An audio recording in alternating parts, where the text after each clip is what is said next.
time for the inquiry to resume. Can I just check that everyone can hear me? And can I just check the live stream's working? I've got a thumbs up at the back there. Thank you very much.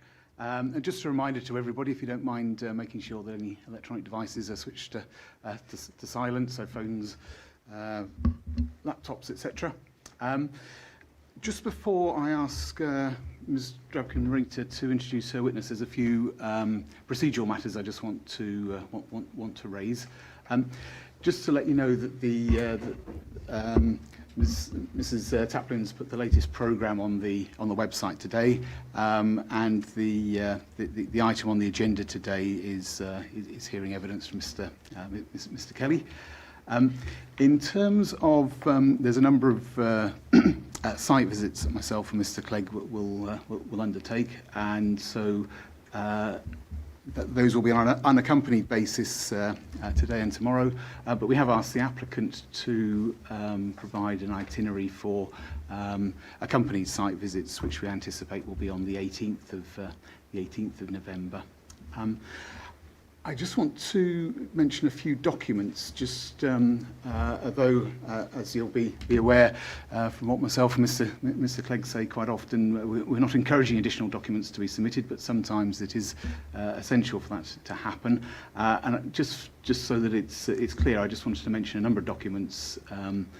We've received a statement of common ground between the applicant and the Environment Agency, which we've accepted into the inquiry.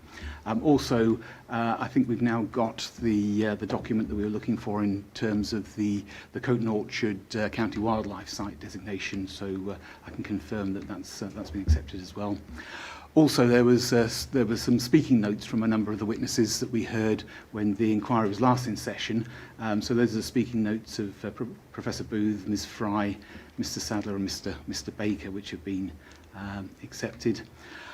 Also, going back a bit further, we heard evidence from Mr. Lee on behalf of the CPPF and Coton Parish Council, and there was some pages in his proof which were a bit muddled, and I think there was also some corrections. We've now received a note addressing those, and we're prepared to accept that as well.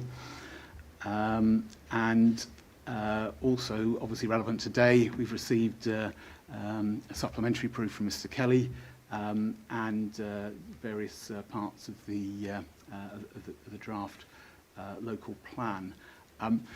We've also received some supporting documents which from Mr. Kelly, and I think when we come to hear evidence, there's probably just a little bit of clarification about some of those supporting documents and what they are and why they're necessary.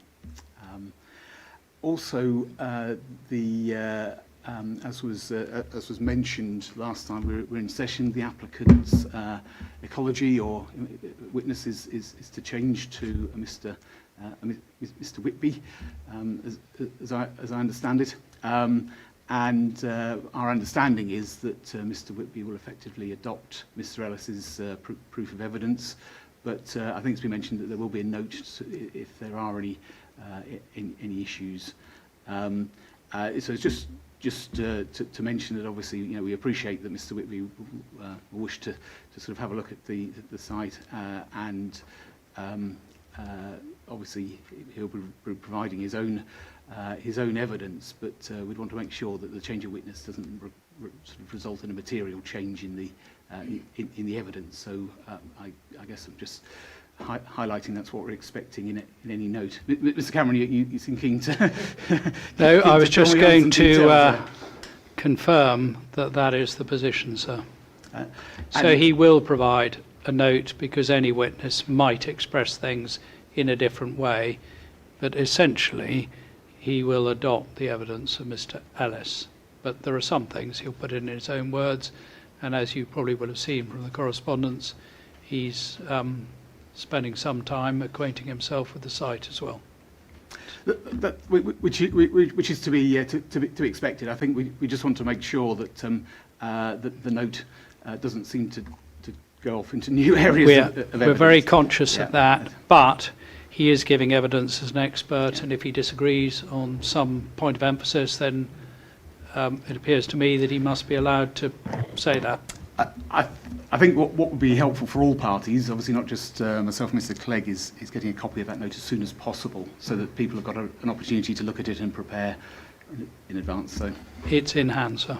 thank you. Perhaps, Mr. Cameron, I would just add that we wouldn't be expecting Mr. Whitby to disagree on any significant points, because otherwise, presumably, he wouldn't have accepted that he could adopt the evidence if that were the case. No, he's not disagreeing on any significant points, but as I say, certain witnesses put things in slightly different ways. Yes. And just on that, when could we expect his supplementary note? By the end of this week, sir. The reason for the delay is that we're making arrangements for him to go and see particular parts of the site, and in particular Coton Orchard, which he needs permission to access, and the plan is for him to go there on Friday. So he will want to go to Coton Orchard and then finalise his note. I mean, I would just urge him if his note is effectively ready, so that once he's seen the site, he can issue that. Because again, what I'm conscious of, it's not just myself and Mr. Clegg. There's other parties who want to read it before he's called for evidence on next Wednesday. I think we've got him in for, isn't it? Is it Wednesday or Thursday? Yeah. So yes, sir. As far in advance of that as possible, please. Thank you. Just another couple of things looking ahead in terms of the programme. We've identified a round table session to look at the order, and I just wanted to raise the issue of if there are any modifications to the order being proposed by the applicant. It'd be very helpful to have a schedule sort of again well in advance of that session, so there's no surprises at the session itself. And in terms of that, if perhaps I can set a deadline of the end of play on next Monday, so that we've got anything sort of a week in advance of a week and a bit in advance of the proposed round table, that would be helpful. Just a clear schedule of are there any modifications proposed. Again, I'm conscious there might be some things which have arisen during the course of the inquiry and hearing evidence which might influence that, or equally it might not have done. So I presume, sir, those are modifications in addition to those which have already been put before the inquiry? Yes. My intention is that, my intention is that we'll obviously, myself and Mr. Clegg will probably have some questions about the order at the round table session, but it's just to understand, yes, exactly whether there's anything in addition to those that have already been tabled. In terms of conditions, we'll also have a round table session on conditions. It's our intention that we'll draft some comments early next week in advance of that round table session, just so that parties can see any comments that we have in advance. But similarly, if there's any changes to the schedules that have been provided in the statements of common ground with the two local authorities, again, if there's anything that's changed in terms of either the conditions or the details of the conditions which have arisen as a result of evidence heard at the inquiry, again, it'd be really helpful if we could understand that from both the two councils and the applicant, again by the end of play on Monday as well. Thank you. And I think a linked one to that, Mr. Cameron, was just in particular, if you can cast your mind back to when we heard evidence from the proprietors of the Ashcroft veterinary practice, the applicant tabled a potential alteration in that area. I think either myself or Mr. Clegg at the time asked the question as to how the applicant was proposing to handle that, and that may well be relevant to either the mods or the conditions or whatever. Is there an update on that at the moment, or is... There isn't an update on that at the moment, but the applicant is well aware of that and is seeking to reach agreement with veterinary practice. Whether that will be achieved, I don't know, but it's again another matter which is in hand. Okay, thank you. Again, it'd just be helpful by the deadline just to understand what the applicant's approach is to that, and whether that has any implications for conditions or the order, or whether it's something that you consider would already be covered by the provisions that you're putting forward. So, thank you. That was all the preliminary matters I wanted to raise. Is anything, can I just check if there's anything else that anybody wants to raise before I ask Ms. Drabkin-Rita to introduce her witness? Sorry, I just had 2 points on. Sorry. No, I'll let Ms. Drabkin-Rita go first. Just 2 points on the document, going back to the points you made around those, and relating to the draft emerging local plan. You mentioned supporting documents. The only supporting document that the councils are aware of that has been put in is the busway integration report. Is that what you were referring to? Yes, I think that was there anything else? What about the Transport Strategy Action Plan? That came in as well. So that's part of the errata section of the supplementary proof, and that relates to the transport strategy for Cambridge and South Cambridgeshire. So that's a much older document, and that's just really to clarify some of the references which were erroneous in the main proof. I wasn't proposing to go to the errata unless there were specific questions that you had on that, but it's really just for your information as to where those references can be found. Right, I see. And then you also asked previously for identification of extracts of the emerging local plan. The policies and the supporting text that the councils rely on are referenced in Mr. Kelly's supplementary proof. But if it would also be helpful to provide a list of particular extracts and page references, that can still be done if that's still necessary. So I just wanted to check whether you'd be assisted by that, or if the references in the supplemental proof are sufficient for that purpose.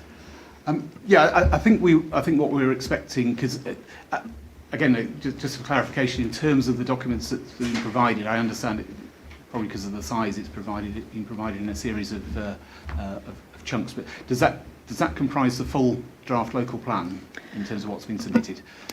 I think apart from the appendices to the draft local plan, which can also be submitted, which would be part, I think, part 7. That is the entirety of the draft local plan that's in the core documents at CD 2971, and Mr. Kelly's proof has been referenced in accordance with those core document references.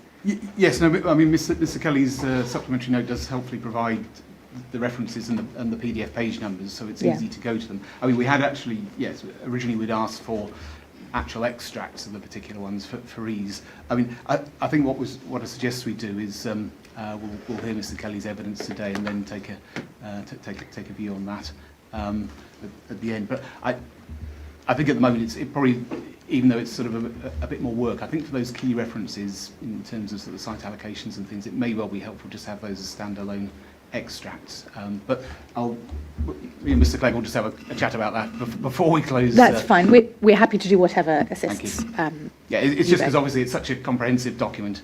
Sometimes just having the policy itself, the snappy bits that we actually need to look at is helpful. Then we've got the full document to refer to as well. I think there may be some other extracts which the applicant is referring to, or would like to rely on as well, so perhaps we can liaise with the applicant to make sure that all of the extracts are before both of you.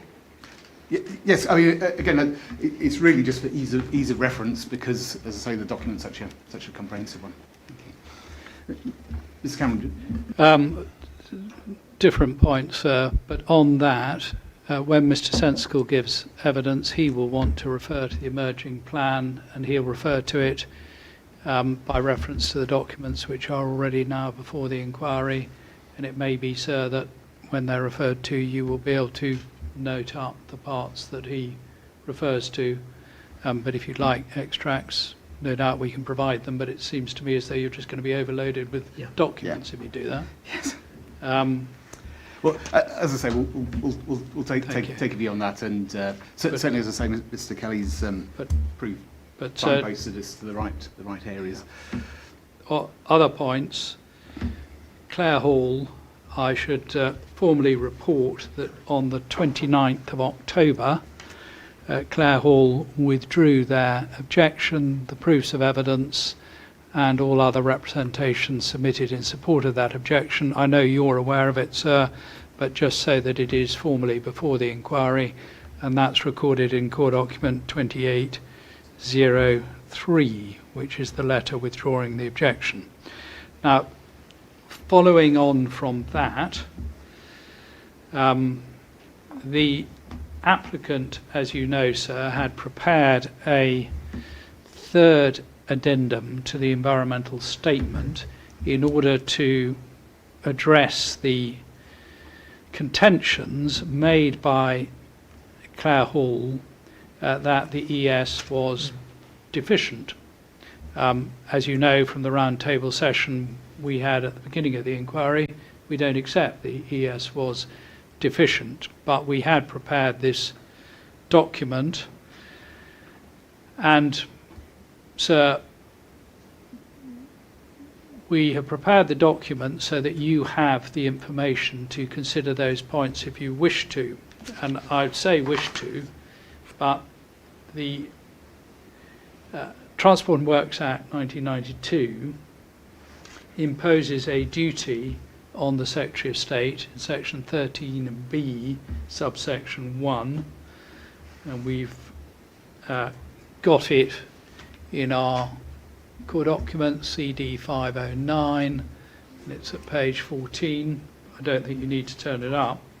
But before making a determination under section 13.1 in respect of an application or proposal for an EIA order, and this is an EIA order as defined in section 13A, subsection 4, the Secretary of State must consider the EI information and, following that consideration, must reach a reasoned conclusion about the likely significant effects of the proposed works or other projects on the environment.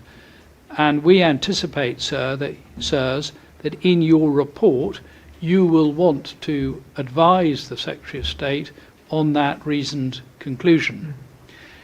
And therefore, you need the information in order to form a reasoned conclusion. Now, you may come to the view that the environmental statement adequately assesses likely significant effects without any addition, or you may, independently of Clare Hall, take the view that further information was required. Now, if you took that view, the Secretary of State, you could ask the Secretary of State to make a request that we provide further information. We don't know what conclusion you're going to come to, and in order to avoid any delay and to give you all the information that you need, we would wish to submit what we call Environmental Statement Addendum 3. Now, it may be that you come to the conclusion that the original ES without that addendum was perfectly adequate, which is our position.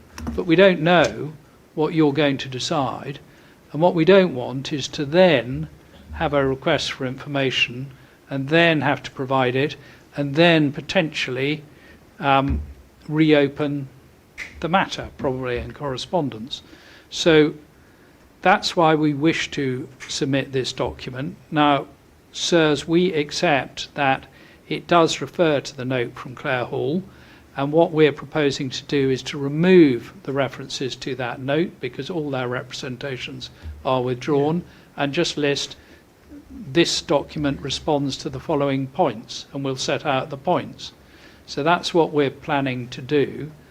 And on that basis, sir, I, on behalf of the applicant, would ask that you accept that document, because if you, and the reason I don't need to repeat, is we don't know what your position is going to be, and I suspect that you wouldn't wish to express a view on adequacy of the ES without having considered it in some detail.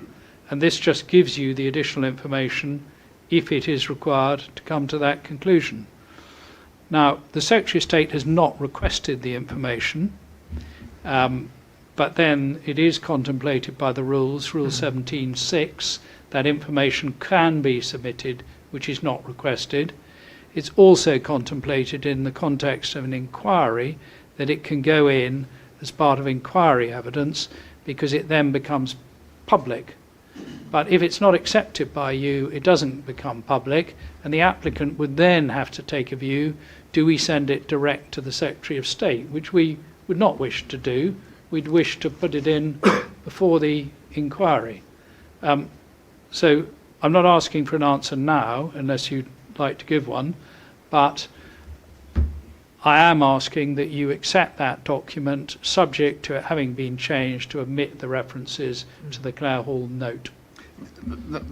Yeah, I just want to clarify that. So your intention would be to resubmit that note without any reference to the Clare Hall document, because that was one of the issues that we identified, was the fact that it was difficult to read the ES without reference to the to the response it was making. Yeah. Yes, sir. So we note your point, we accept the point, and therefore we would amend it, but we'd ask you to accept it on that basis. Yes, Mr. Cameron, our initial view was that if it hadn't been for the Clare Hall note following the round table, that document was unlikely to have been submitted, certainly in the form in which it stands. And as Mr. Underwood said, reading Addendum 3, you really need to read it with the Clare Hall note. So in its present form, I think our position remains as communicated to you. We wouldn't want to accept it as it stands. But we'll consider the point that you've made about a revised document and come back as soon as possible. Thank you very much, sir. Thank you.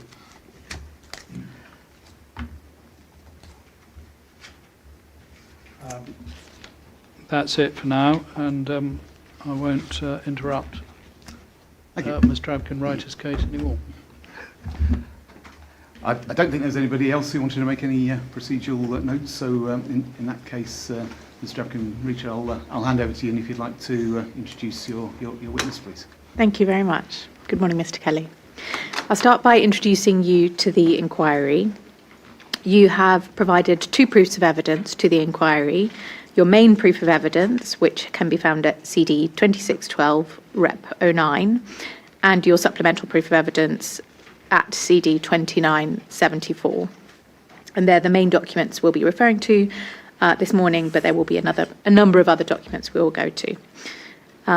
So if I could start by introducing you by reference to your main proof of evidence, paragraph 1.1 on page 4.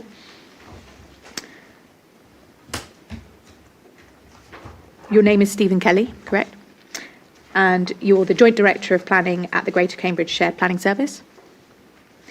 If you want to just answer yes into the microphone, yeah. Is it switched on, just so that those people, there should be a red light on? The important thing, Mr. Kelly, is there's a live stream and people need to be able to hear what you say. Yeah. So there should be a red light at the bottom. Is that? Can you see that? It's green, but Okay. If you press the yeah. that's it. Excellent. Can people hear me? Thank you. You are a chartered town planner with over 35 years of experience in public sector planning practice, including over 19 years in chief planner roles, correct? That's right. And you've been in your current role as the chief planner for Greater Cambridge Shared Planning Service since 2016, correct? That's correct. That was formed to deliver the statutory functions of the local planning authority on behalf of Cambridge City Council and South Cambridgeshire, and was responsible for delivering the adopted local plans for those 2 authorities. Is that correct? That's right, yes. So you then say from 2016 you were involved in overseeing the evidence base, coordinating public and stakeholder engagement, and guiding the plans through examination and adoption. Again, is that all correct? That's correct. And in addition to that, obviously, I've also been responsible for overseeing all planning decisions since 2016 in the Greater Cambridge area. So I'm going to cover 7 topics with you. First, some introductory points, then the process for developing the emerging plan, which we've had a recent further iteration of.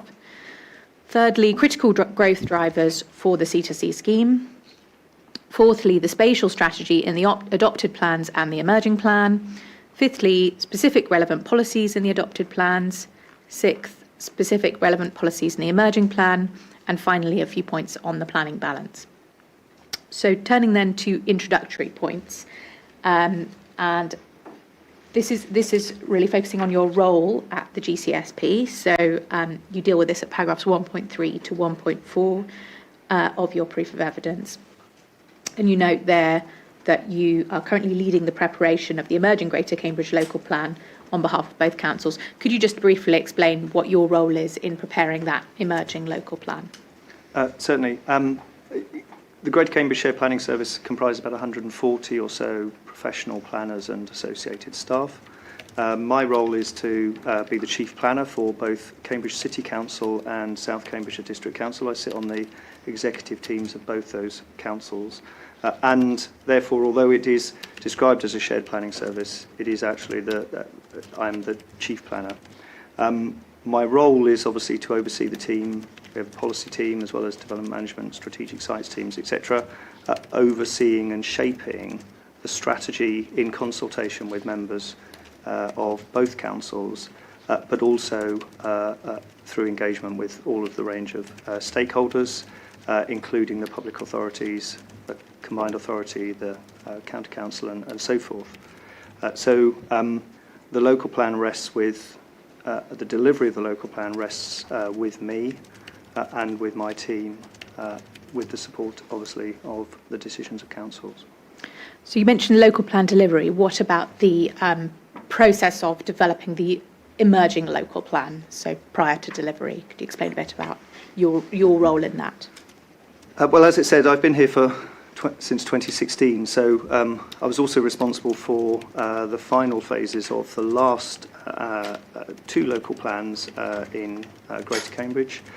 My role is to identify and support the team in developing the spatial strategy, assessing the evidence and indeed the constraints and environmental limitations that underpin the development of that strategy. But in many respects, also recognising the work that has gone before 2018 in creating a spatial strategy for Greater Cambridge since the turn of the century. And then at 1.4, you mentioned that you're directly involved in both councils' ongoing engagement with the Cambridge Growth Authority, and you also refer to the strategic interface that you provide between the councils and the combined authorities. So could you also just briefly explain your role in relation to engagement with the CGC and the combined authority? Yes, certainly. So since it was formed, the Cambridge Growth Company under Peter Freeman has had quite a significant engagement with the local planning authority, obviously, and myself as the chief planner in that space. That includes exploring the existing local plan evidence base, the emerging work that we have prepared to underpin the emerging local plan, and understanding and engaging with the team in the Cambridge Growth Company on the interfaces between our evidence base and the emerging evidence base of the Growth Company itself through the consultancy that I think Mr. Freeman has previously referred to. So there is also, in addition to effectively chief officer engagement, there is an advisory council which includes, which provides for engagement between the leaders of Cambridge City Council and South Cambridgeshire District Council with the Growth Company. And what about the combined authority? In respect to the combined authority, they have something called the Place Directors, which is a panel, a group led by the corporate director in the combined authority, overseeing matters of place that transcend the boundaries of the local authority. So all members of senior, either the chief planner or corporate executive directors within all of the local authorities in Greater Cambridge and Peterborough, that considers matters including the development and emergence of the spatial development strategy within the combined authority and the emergent transport strategy that is in preparation. That Place Directors Group meets monthly. I'm a member of that Place Directors Group.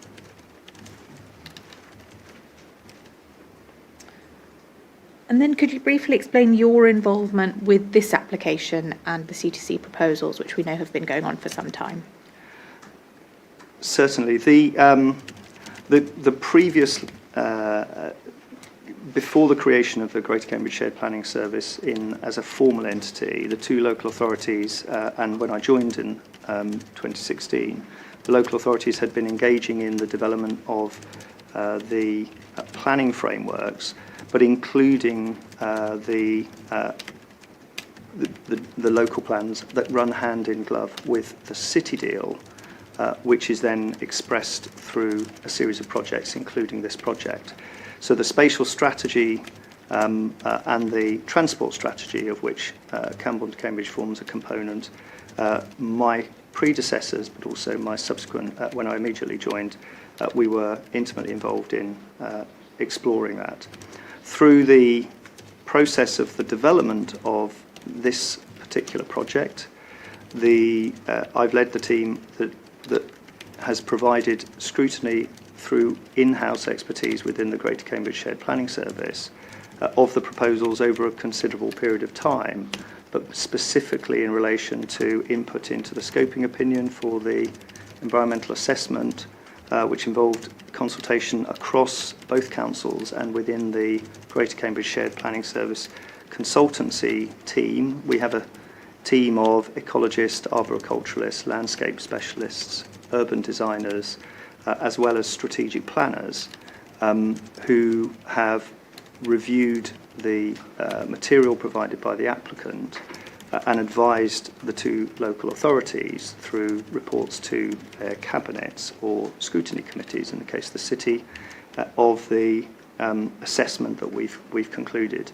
And it's that process which has clearly involved engagement with the applicants in the development of that evidence base and the scrutiny of it that then culminated in both councils determining their position as consultees, which I have reported through in terms of my statement of case and also the proofs. Thank you. And then moving on to paragraphs 1.5 and 1.6. There you note in paragraph 1.5 the two distinct roles of the councils in relation to this proposal. First, as members of the Greater Cambridge Partnership Board. So first of all, could you just explain briefly what involvement you have with the Greater Cambridge Partnership, given your role as Chief Planner for the councils? So Cambridge is an extraordinarily rich governance area, and the success of the growth strategy in Cambridge to date has relied upon close working with all of the central partners instrumental in that delivery. So at an officer level, I have been engaged with the Greater Cambridge Partnership throughout my tenure to understand and indeed track the delivery of the infrastructure projects that they have promoted. But I have not, other than advising occasionally on things such as the spatial strategy for Greater Cambridge to their executive board meetings, I have not participated in the development of this particular scheme or these particular proposals. That's a matter that the Greater Cambridge Partnership have done for themselves. And just following on from that, you say at paragraph 1.6 that you appear at this inquiry on behalf of the two councils. So how, if at all, does your role here, giving evidence at this inquiry, relate to the fact that those councils are represented on the GCP board? I think it's important to distinguish the roles of the councils in they obviously have a seat on the decision-making body within the Greater Cambridge Partnership. They are not obviously represented on Cambridgeshire County Council directly, but in terms of the evidence that I provide and indeed the assessment that the local planning authority has undertaken on behalf of the councils, that assessment is as any other local authority engaged in the process. So we have been robust in our consideration through our own expert teams and consultants within the shared planning service and within the councils, including the environmental health teams and so forth, and I prepared reports for the cabinets and the executive councillor in the city on the merits and our assessment of the applicant's submissions, such that we've sought to distinguish between the voting role of an individual member of the council and the obligations under the local authorities to consider the impacts of this scheme in line with the arrangements set out in the Transport and Works Act. Just clarify what you mean by the voting role of the individual member. Is that within the local planning authority or within the GCP? Within the GCP, both leaders of South Cambridgeshire District Council and Cambridge City Council, or their delegates, have a voting, have a single vote to determine the direction and the decisions of the Greater Cambridge Partnership. Those people are not either in the case of the city because they have had a scrutiny process to determine through executive councillors the decision or the position of the local authority, or in the case of South Cambridgeshire District Council, it was the cabinet that determined, so not a single member, not the leader, but the cabinet that determined the conclusions of the council's assessment, my assessment on behalf of the councils, of the merits and the impacts of the development. And we've approached that unfettered, effectively, in my view, by the role of the leaders or the nominated representatives on the board of the Greater Cambridge Partnership. Thank you. Now moving on to the scope of your evidence in section 2 of your proof of evidence. And I just want to deal first with the matters that you cover in your proof of evidence. So if we could have a look at CD 2501, the statement of matters.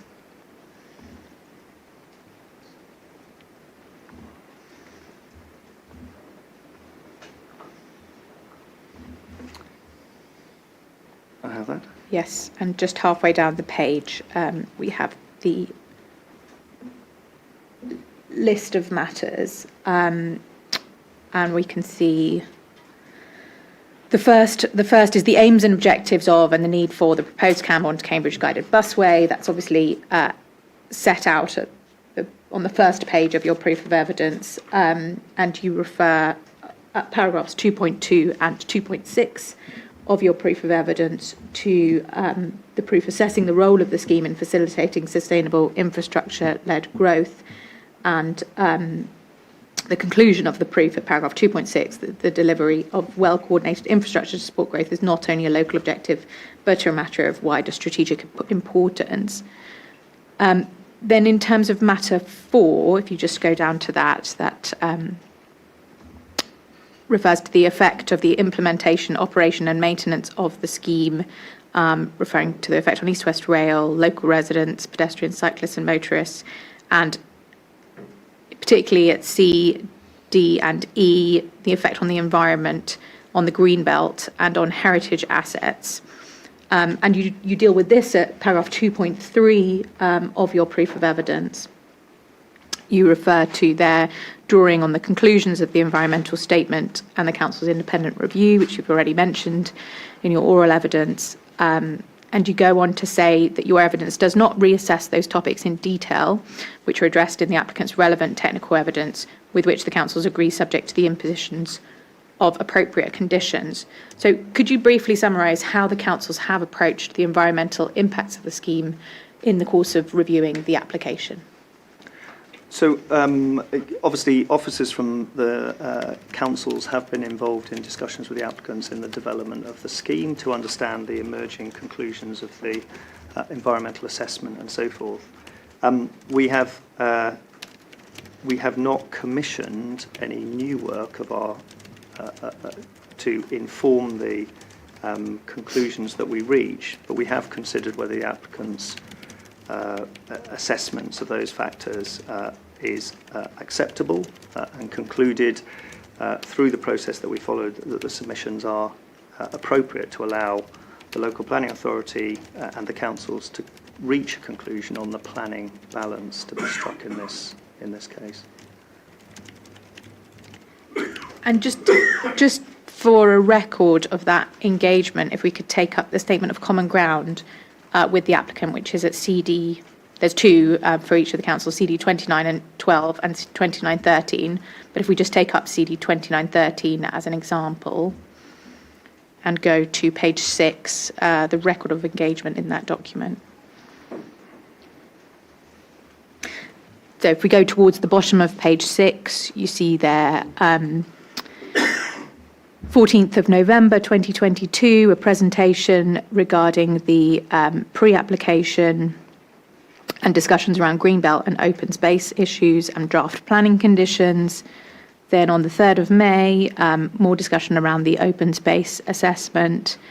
The 28th of August on the next page, discussion regarding the environmental statement and how to minimise the impacts of construction. And comments and technical reports were shared. And then further meetings from the 4th of April onwards to discuss changes and revised draft conditions and quite a significant further discussion on conditions. So having regard to that record of engagement, how thorough, in your view, has the council's review of this application been? In my opinion, we've undertaken a comprehensive assessment and review using both locally informed but experts within ecology, landscape, and the various fields covered by the environmental statement. In terms of environmental considerations, there has been some criticism of the councils, and in particular, I just want to take up Cambourne Busway Action Group's proof of evidence, which is at CD 260601, and a specific criticism that's made there. Could you just give me the reference again? 260601.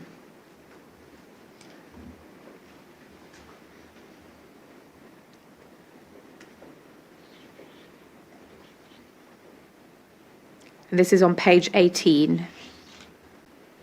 The section referring to the impact on wildlife and crucial habitats.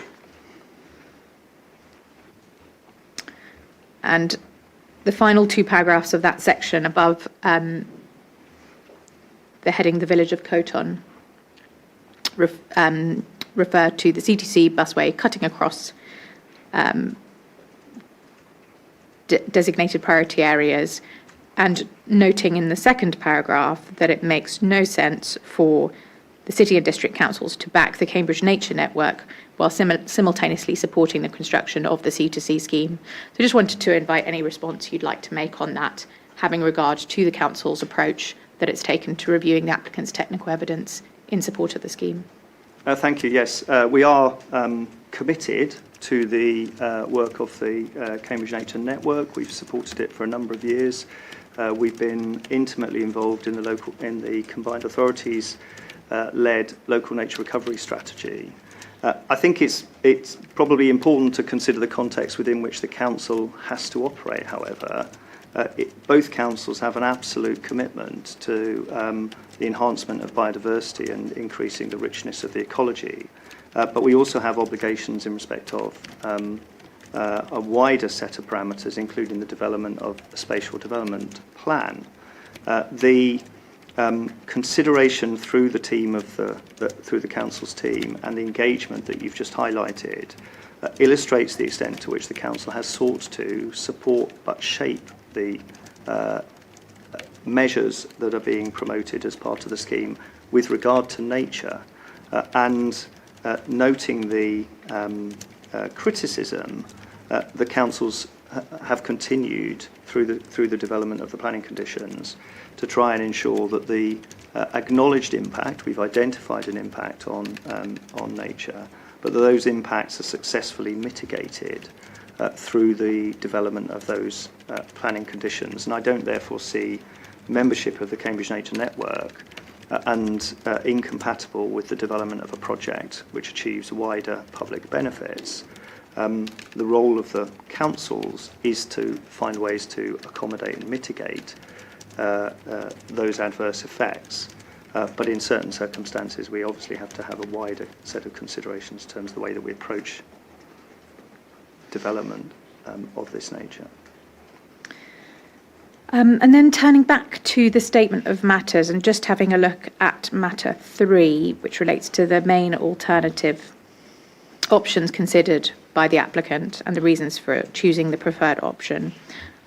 You don't give evidence specifically on this point, but you do refer to alternatives in your proof of evidence. And if you'd just like to look at the references, there's paragraph 6.46.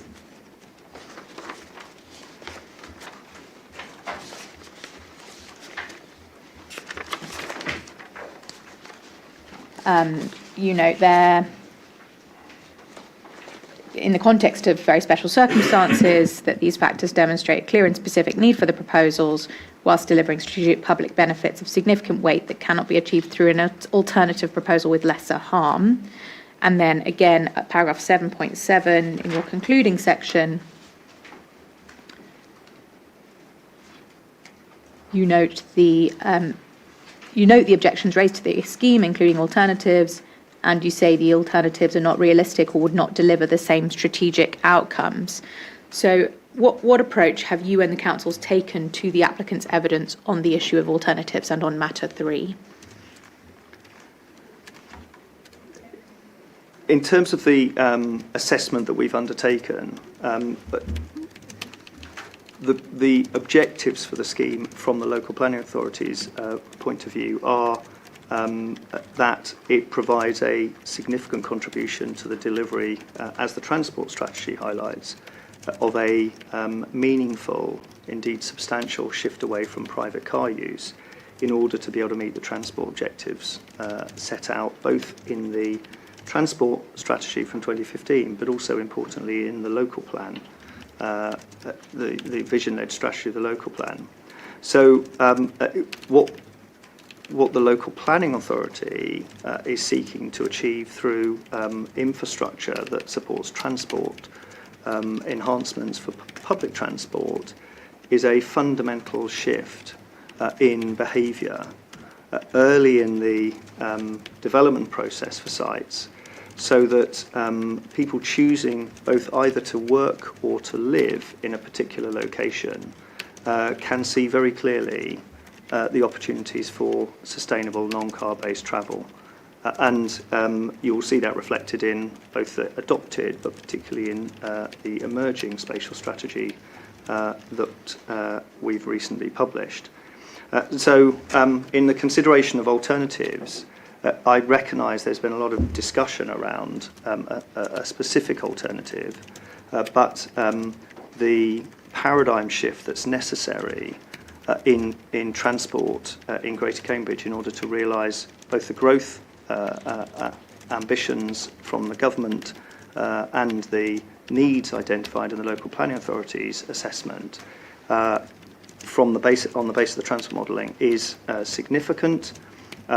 We consider that, therefore, any transport intervention needs to be able to effectively deliver that paradigm shift in behaviour amongst all travel users, and we have not sought to develop any alternatives to the schemes.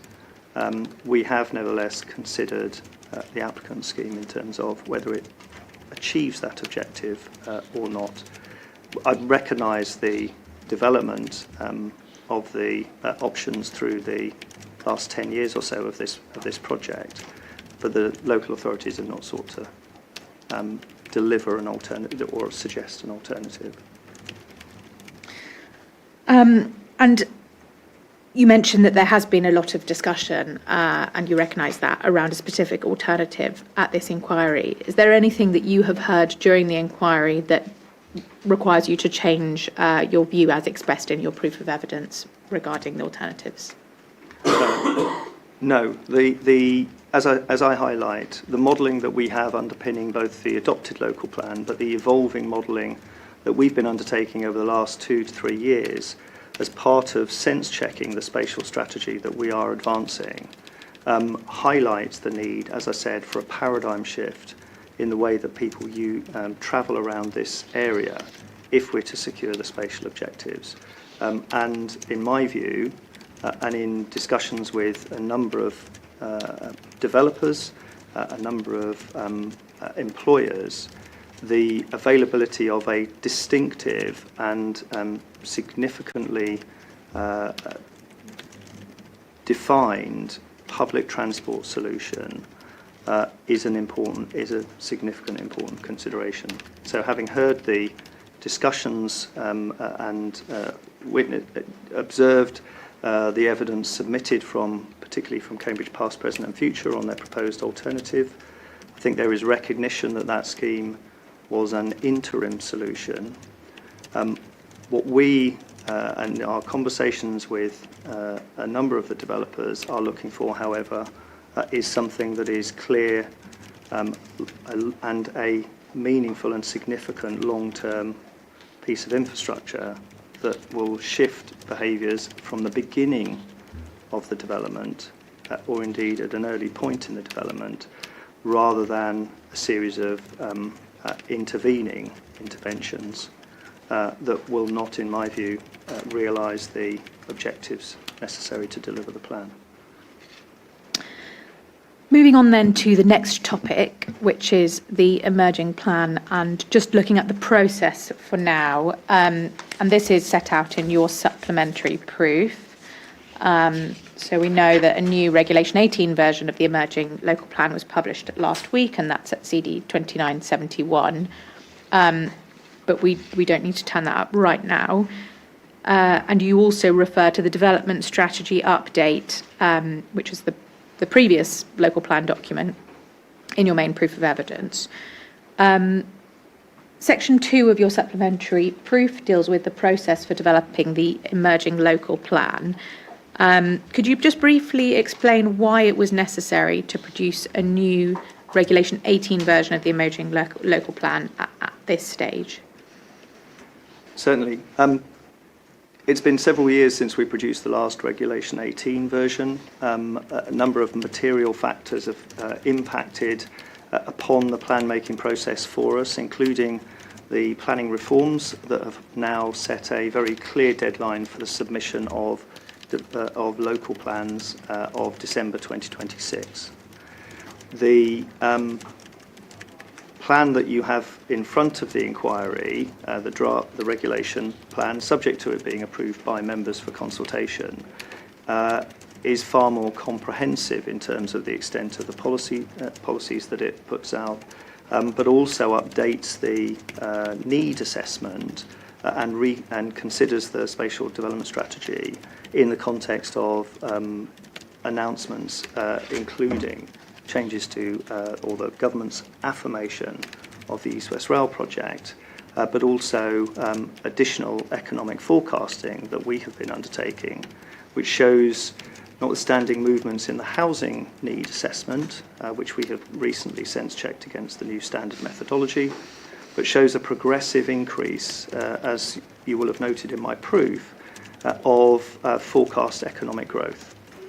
And what we have sought to ensure is that the emerging plan can meet and provide headroom to exceed that employment growth forecast, which has risen from 44,000 homes for the adopted plans to now an estimated 74,000 jobs, 44,000 jobs to an estimated 73,000 or so jobs within the development plan period that has moved from 2031 now to out to 2045. Mr. Adkinrati, I'd just like to intervene and check one point. I'm not entirely clear, Mr. Kelly, about the status of the emerging plan. We were told initially in the inquiry that there had to be a delay. I think was it the 27th of October before the document was available, and then that affected your appearance at the inquiry. And you've just referred now to it being subject to approval for consultation by members. So I think what we really need to know is what's been submitted and what you're talking about. Is it the current position of both local planning authorities, or if it's got to be approved for consultation, could there in effect be a further change before consultation in December? Because we assume that what you're going to be talking about was the document that was approved for consultation. Yes, sir. So the democratic process for the approval of the documents that you have in front of the put forward as additional documents has still to conclude. There was a meeting last night of Cambridge City Council's scrutiny committee, who, subject to some minor adjustments related to particular points raised by those members, have recommended the plan proceed to the Cabinet of Cambridge City Council for consultation. The meeting of South Cambridgeshire's Scrutiny Committee takes place tomorrow evening, and then there is a meeting of both cabinets later this month, which will then approve the document for consultation. So the document you have at the moment, there's a requirement to publish papers in advance of council meetings. 5 days is a legal requirement to publish papers in advance. The delay to, I think the suggested delay to my evidence previously was because I would have been speaking effectively without any reference to an emerging document to go through the council process. The anticipation is that, subject to the cabinet meetings approving the plans for consultation, that consultation will start on the 1st of December, and so will be a matter that will be within the timescales, the consideration of this project at that stage. But there's clearly a democratic process. So what we have in front of us is something that's been through one committee of the City Council. Yes. Hasn't been considered by the District Council. Will be considered tomorrow evening. But as not yet. No. It has not yet. No. Not formally in terms of the committee process. No. Yes, and then it's got to go to the cabinet of both. Yes. So potentially, what we're talking about could change. It could change, of course, and we obviously will be updating the cabinet papers in the event of any of those changes from scrutiny. It's fair to say, in my view, I'm not anticipating significant deviations, and certainly not any significant change from the spatial strategy set out in the documents, or indeed the ambitions for the key settlements. But you're absolutely right that until it has been signed off effectively by the cabinet, it could potentially change. Right. So, in terms of the dates, so that we know where we're up to, the District Council, was it their strategy committee? Scrutiny. Sorry, scrutiny committee. That's tomorrow evening. Is that South Cambridge meet on the South Cambridge on the 6th? Yes. And when do the respective cabinets meet? Do you know those dates? My understanding is the 24th. I'm just going to check for you.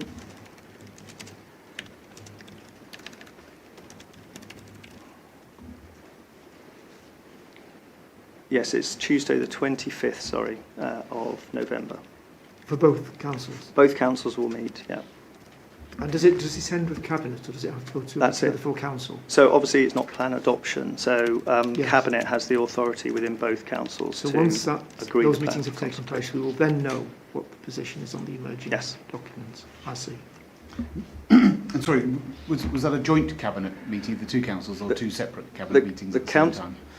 Sorry, the councils will meet together, sir, and but their cabinets will need to make independent decisions at that meeting.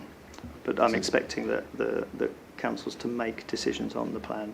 So two decisions, but at one meeting? Yes. Okay. I think what we will need will just be a note of the decision at cabinet. Of course, sir, and we should be able to confirm any changes or deviations from the plan at that point. Yeah, thank you. Thank you, sir. So perhaps this has somewhat been overtaken, but I think it's helpful if we can just go to paragraph 2.8 of your supplementary proof and just explain the process for how you anticipate this version of the emerging local plan being taken forward in due course, which you deal with at bullet points there in 2.8. But if you could just summarise that for the inspectors, please. Absolutely. As I've outlined, we are midway through the democratic process for approval of this document. Subject to that, consultation is scheduled to start on the 1st of December and will run through to the 30th of January.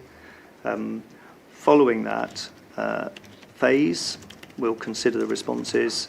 We have local government elections in May, so we're not then anticipating producing the Regulation 19 version of that plan, securing approval for through our committee processes again for consultation on that until the summer, with modifications as necessary, and then submission to the Secretary of State by the December 2026 deadline set by the NPPF.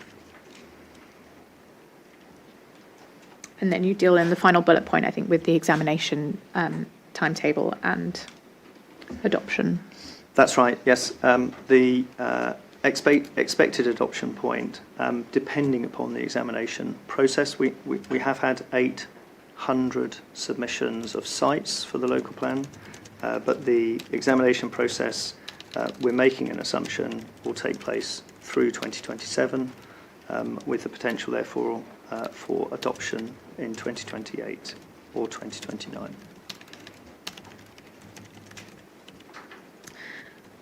Okay, moving on to the next topic then, which is critical growth drivers for the scheme. And you cover these in section 4 of your main proof of evidence, if you want to take that up.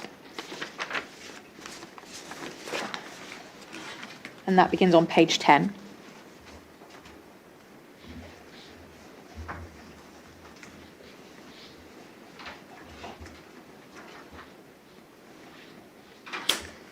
And I first want to deal with the concept of infrastructure-led growth, which you refer to just above, actually, on paragraph 3.11 of your proof of evidence.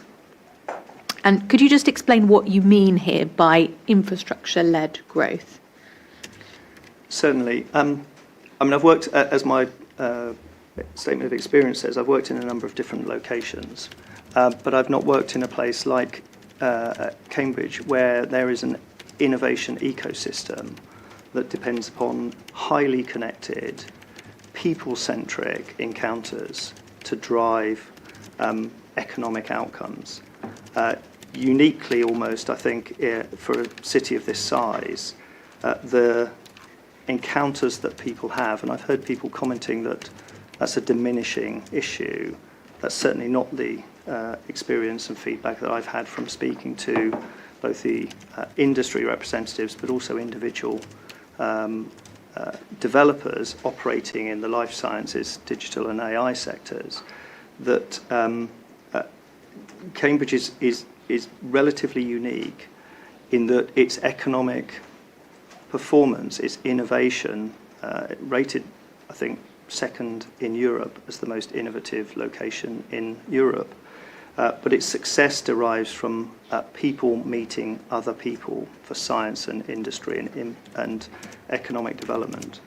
And so producing a spatial strategy in this locality is about understanding the sectoral growth trends.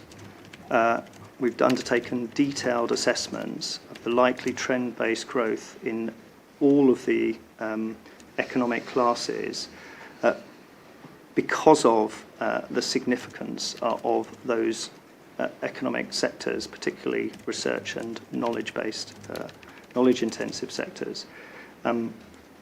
Meeting the economic requirements for Cambridge's continued success requires a slightly different approach to other locations where I've produced local plans. In previous authorities, we've developed the local plan from fundamentally a housing perspective. We started with an estimate of future housing needs, generally trending on the government's standard methodology as it's evolved over many years, and attributed to that a corresponding employment number that means that you It's not exactly a byproduct of the housing growth, but it's a byproduct of the population change. For this local plan, we've sought to understand intimately the academic and economic trends and translated that into a population change associated with largely global migration to the city of academics and knowledge-intensive specialists and the consequential housing needs of that sector, together with the background growth that attributes to the support and service sectors that accompany that. So as the economy grows, Cambridge draws in both academics and experts in their field, Nobel Prize winning scientists and so forth from across the world. The company formation rates that happen in Cambridge, there's a substantial amount of grow out. Examples include Arm Holdings and companies coming into Cambridge, such as AstraZeneca. They rely upon a supply of talent. So we've had to, uniquely, we've estimated, therefore, the local plan housing requirement, or sense-checked the local plan housing requirement, based upon economic growth drivers, rather than demographic growth drivers of housing numbers. That's required a different approach, and particularly given the characteristics of those sectors, it also means that the spatial strategy has to account for and support those continuing encounters amongst individuals and scientists, etc., within an incredibly tight cluster of innovation innovation-related locations. And you'll see, as we've developed the spatial strategy, the way in which transport infrastructure and the location of those parks to that transport infrastructure plays a central role in the effectiveness of that economic strategy and that growth engine continuing. So that it's not in that context, I would say that the locations for growth that we've identified, and particularly the further locations for growth that we've identified in the emerging strategy, seek to build upon that super connectivity, and not just the connectivity in this particular corridor, but the ability from this particular corridor to use the other infrastructure investments that are taking place. People have referred to East-West Rail, but also the connections out to Waterbeach through the busway that is proposed by GCP there, the connections from the biomedical campus down through into what we term the southern cluster, which has a concentration of life sciences companies in Babraham, Granta Park, and Melbourne, places like that.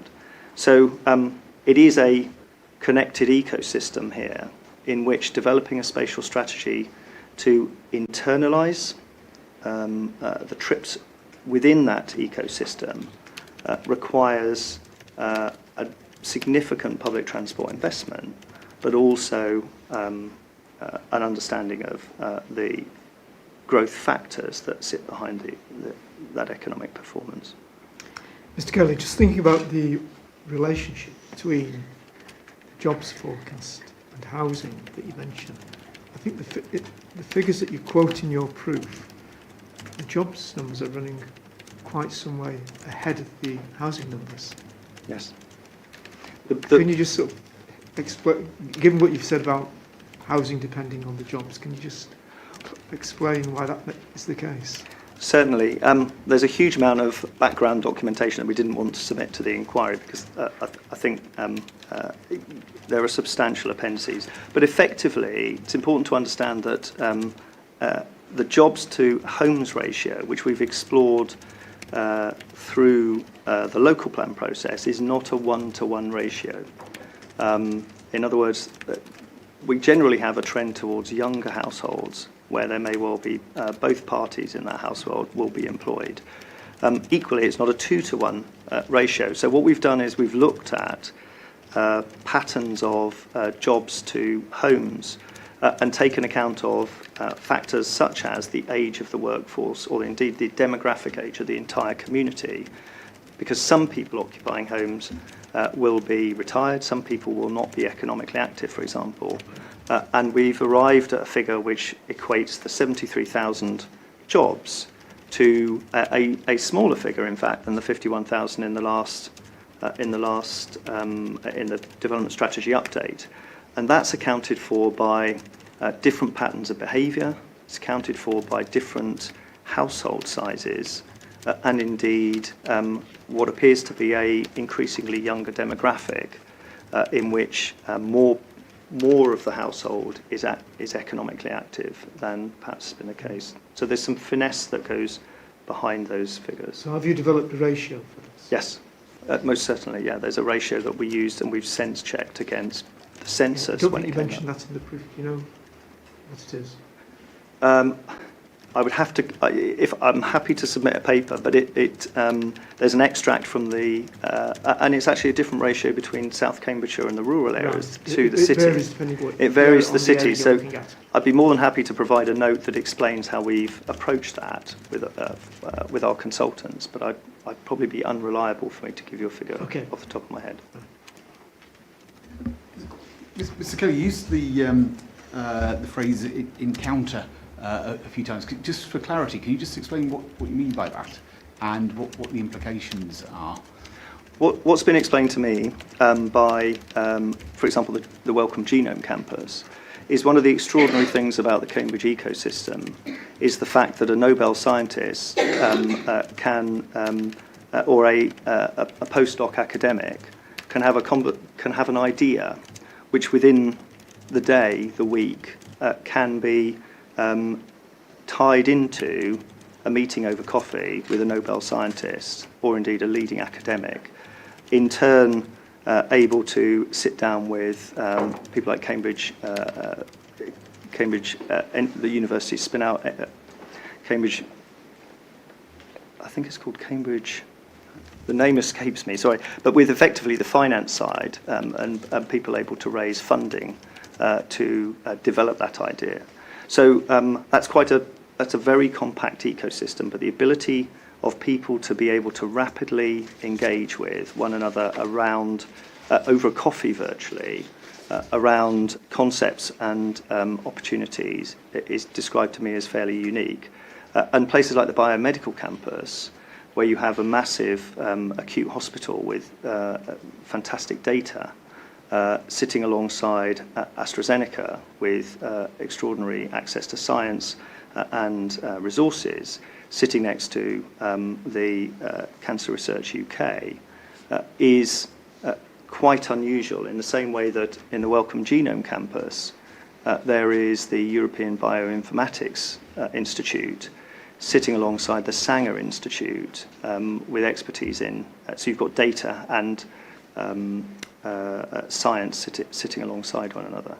And that's been described to me as, notwithstanding a number of the comments that have been made about post-COVID people working at home, a very different way in which economic growth is nurtured and secured to most other parts of the UK and internationally.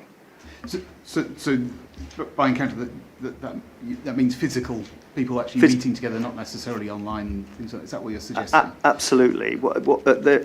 People have described to me that it's, and we've noticed that for certainly knowledge-intensive and innovation-driven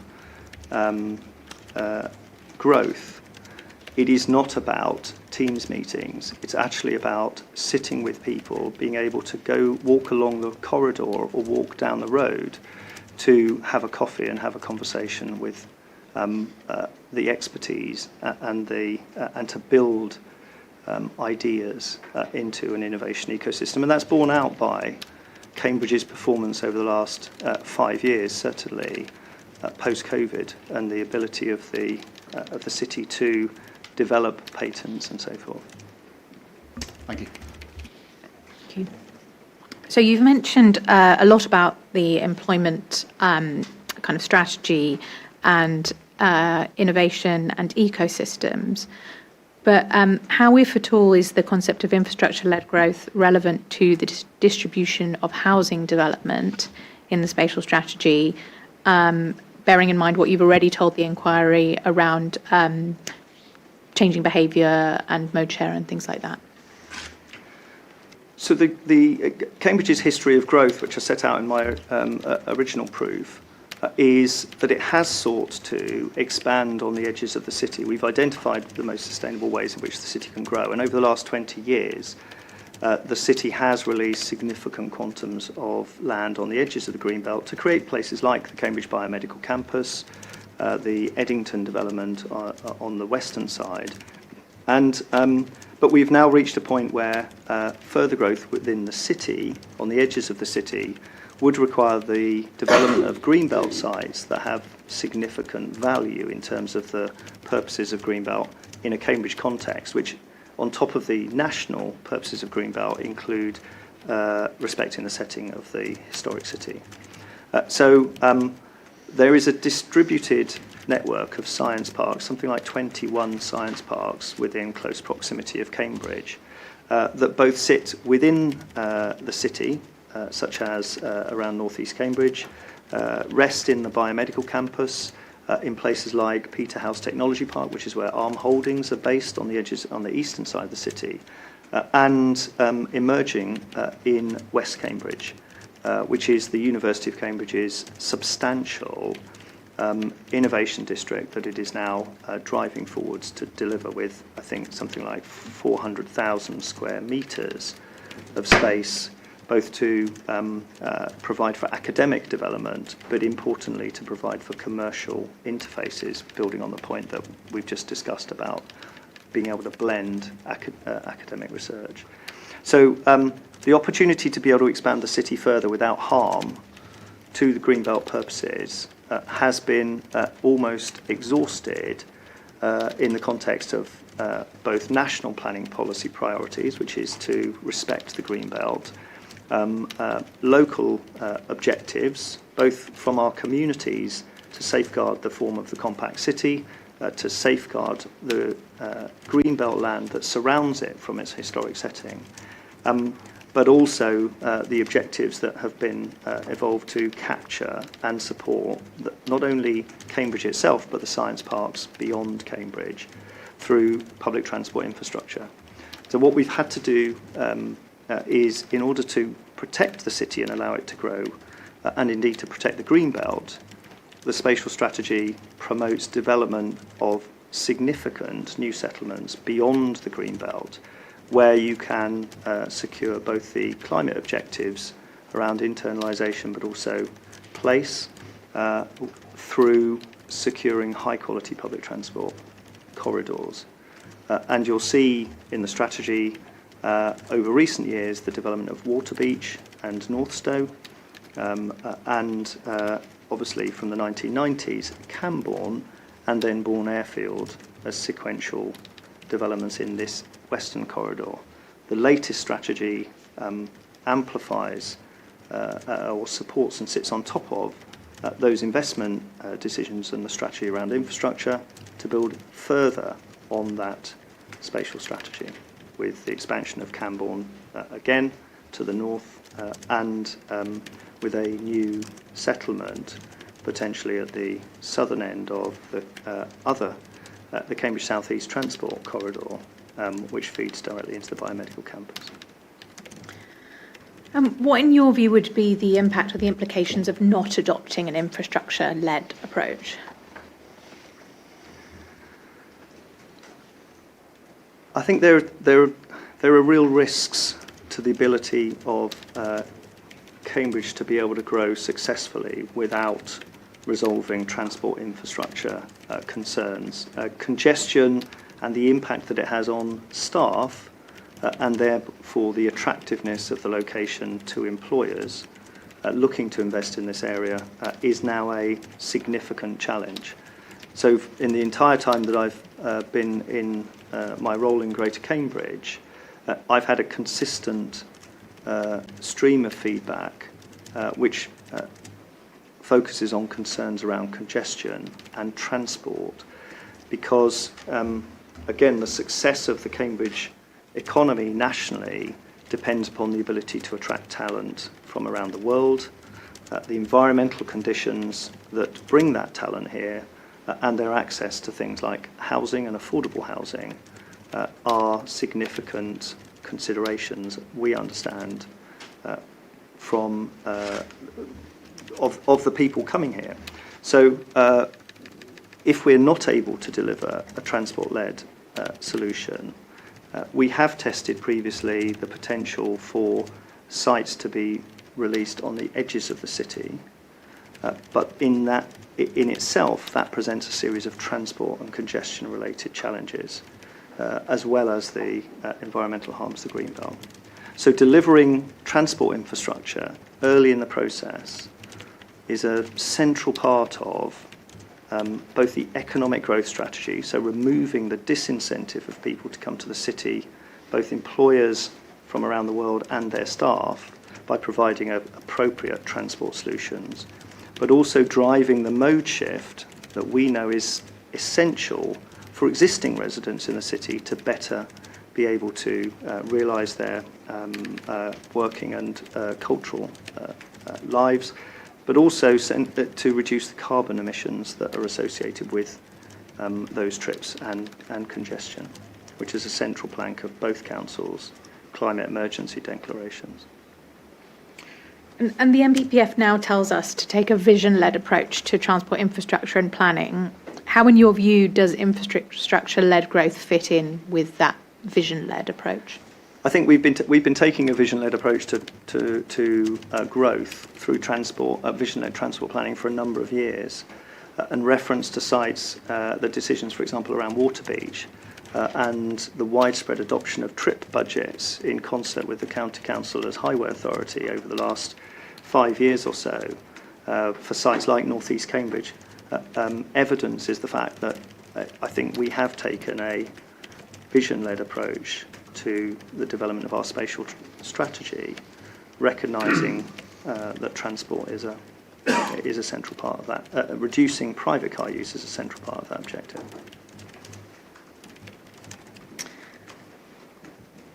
Okay, next subheading within this topic relates to the timely delivery of plan allocations and development.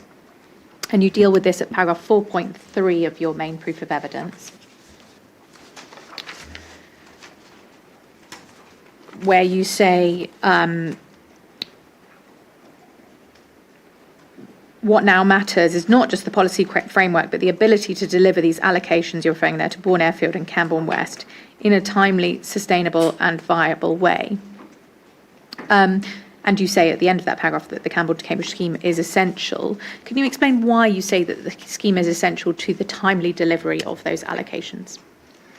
Certainly.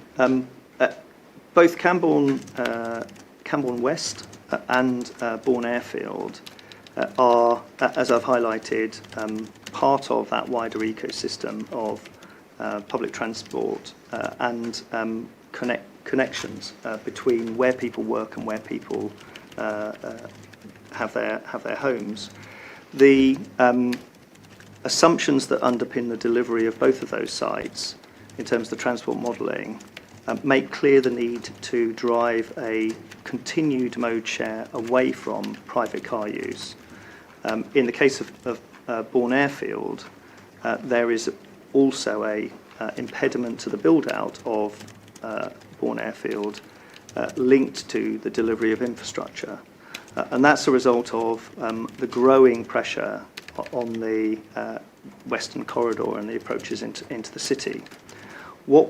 Speaking to house builders, speaking to the development industry, the concerns that they have about the certainty of infrastructure to come and resolve that is central to their consideration about how fast and how quickly they are able to deliver the homes in the development plan.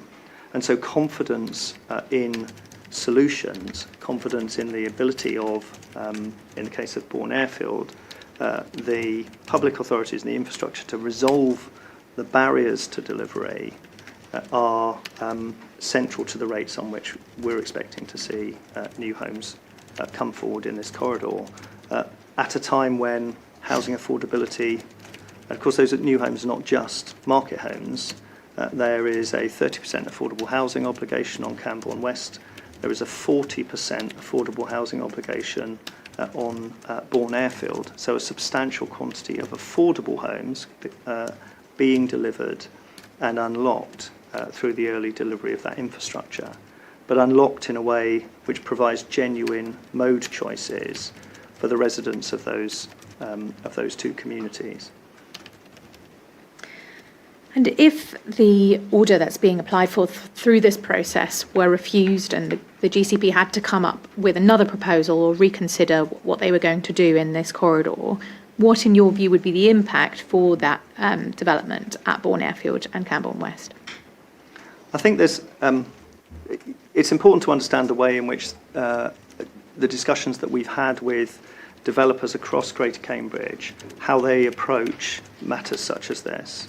So there is no evidence from any of the house builders, but the ability of a major strategic site requires an enormous investment in upfront infrastructure from a developer to be able to deliver it.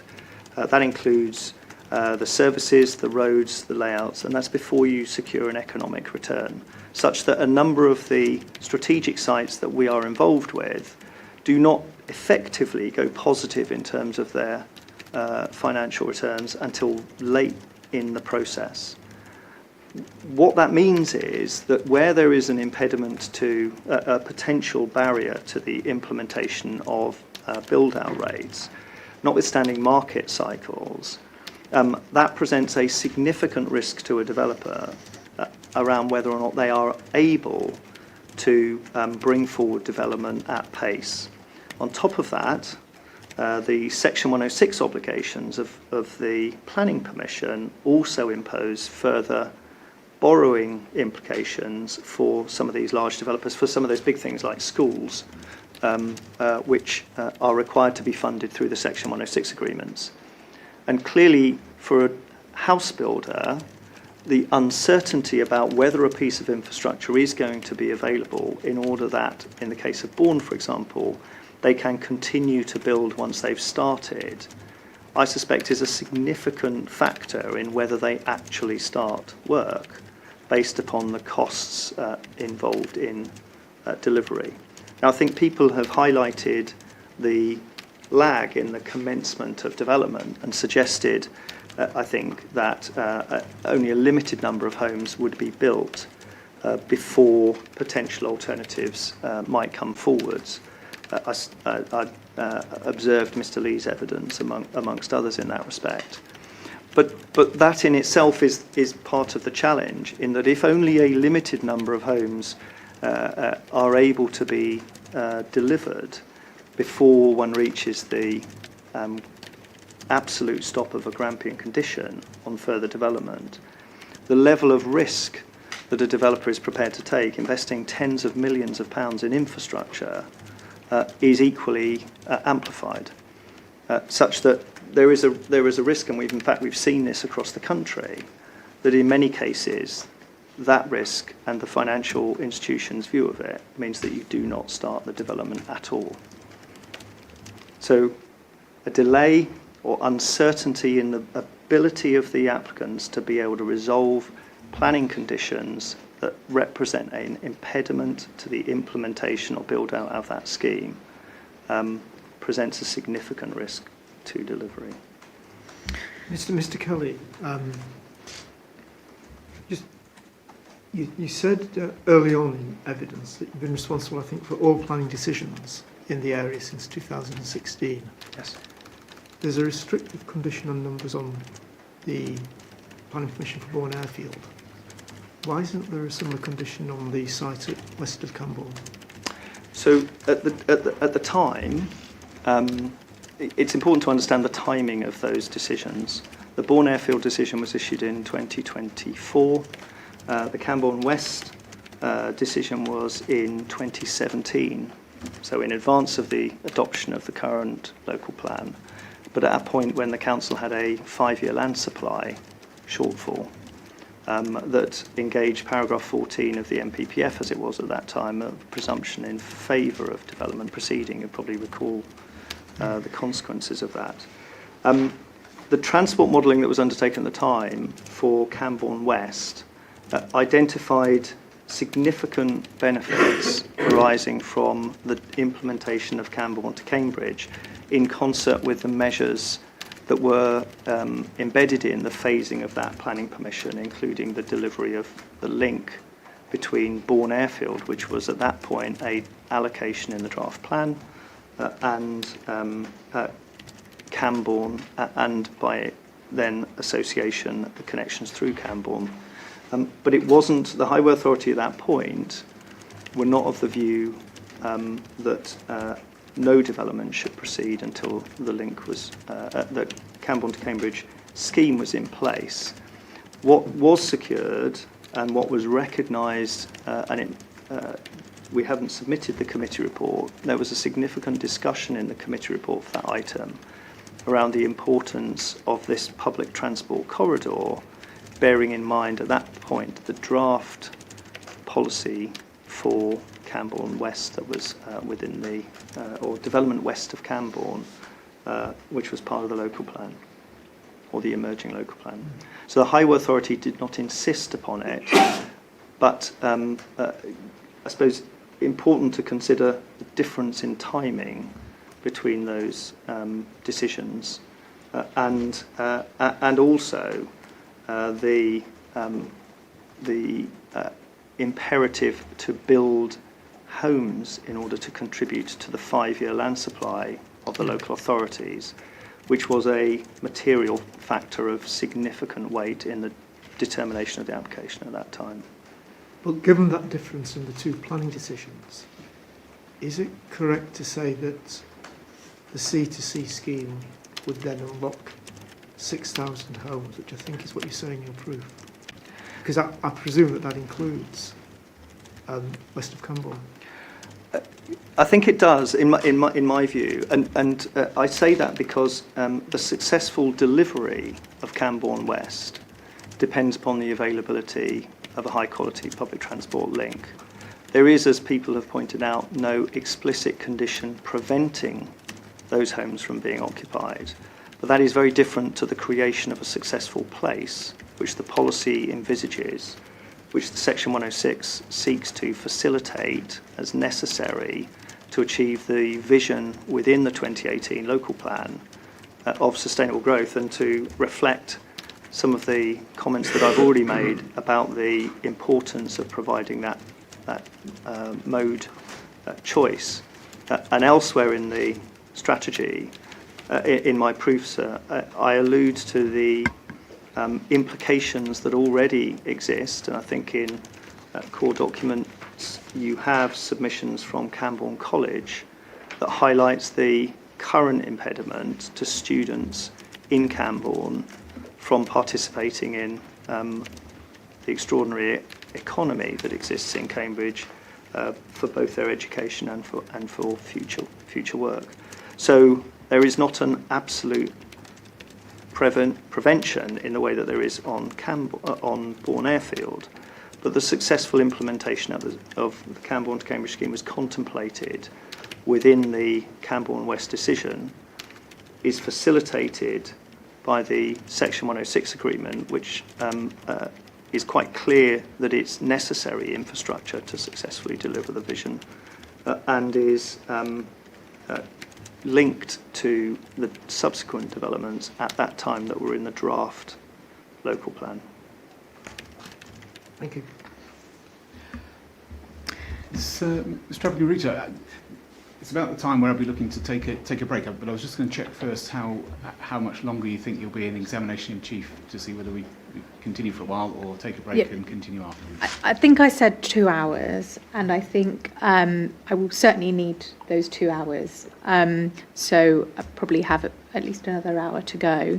In terms of where we are in the topics, I have 2 short topics under the subheadings under the topic of critical growth drivers, but we have concluded that topic on timely delivery of the scheme, so we could take a break now. It isn't appropriate.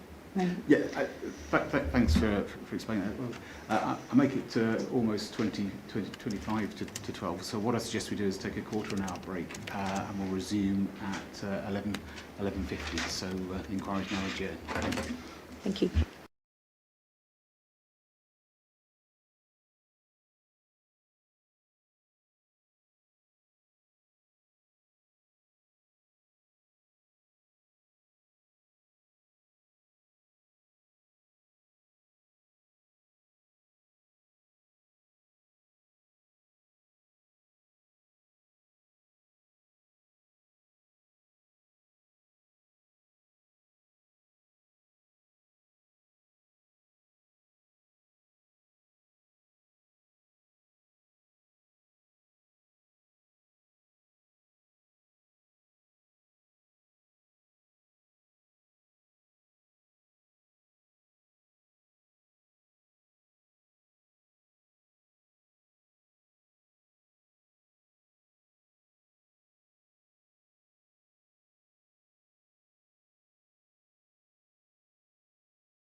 It's time for the inquiry to resume, so I'll hand back to you, Ms. Writer. Thank you, sir. Just checking your microphone is switched on, Mr. Kelly. Yes. You can see the red light. Very good. So we were under the topic of critical growth drivers for the scheme, moving to the next subheading, meeting the needs of communities and social inclusion, and you deal with this at paragraphs 4.18 to 4.20 of your main proof of evidence. And in particular, you note at paragraph 4.20 that the scheme supports the kind of balanced, inclusive and connected community envisaged by both adopted and emerging planning policy. And you expand on this a bit further on in your proof, paragraph 5.2. Sorry, 1 second. Yeah, that's fine. That's on page 23, if that helps.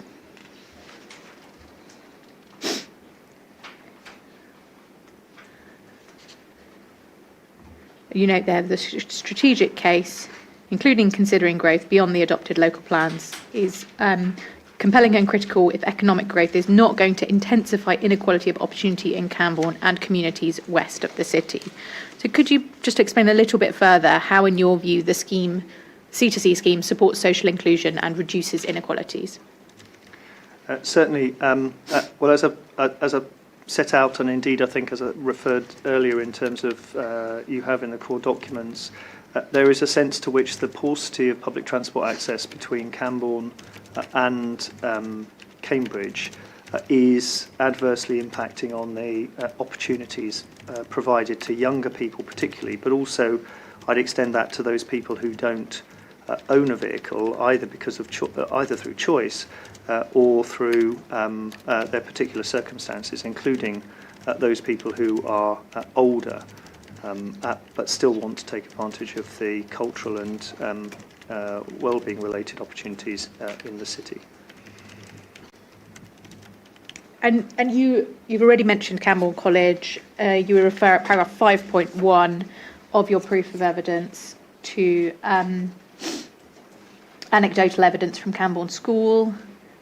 So this is on page 23, halfway down the paragraph, reporting that students are unable to take advantage of work and work experience opportunities in Cambridge due to the unreliability of bus transport, bus journeys into the city. So how important, in your view, is reliability of journey times to this driver of social inclusion and inequality? I think it's absolutely essential. I think there's a letter from Hills Road College, but also from Cambourne College, that highlights how students have not been able to take up opportunities either through very unpredictable bus trips or indeed through the duration and the length of time it takes, particularly in term time, for travel into and out from the city. And anecdotally, in the conversations that I had with the head of the sixth form at Cambourne, they were highlighting the fact that unfortunately the delays on the bus network at the moment mean that students are arriving late for opportunities and arrive after in an unpredictable way at employers or work experience opportunities as well. Next subheading then, relating to the case for Cambridge and government ambitions for the Greater Cambridge area, and this is dealt with at paragraph 4.33 of your main proof of evidence. And there you refer to the case for Cambridge, identifying Cambridge as a national growth priority. And in paragraph 4.35, you refer there to the Cambridge Growth Company and Peter Freeman's appointment. And going on to paragraph 4.36, page 21, you quote the letter from Matthew Pennycook to Peter Freeman of the 30th of October 2024, the expectation that the resultant growth strategy will build upon and go further than the local plans in terms of scale, ambition and timescale.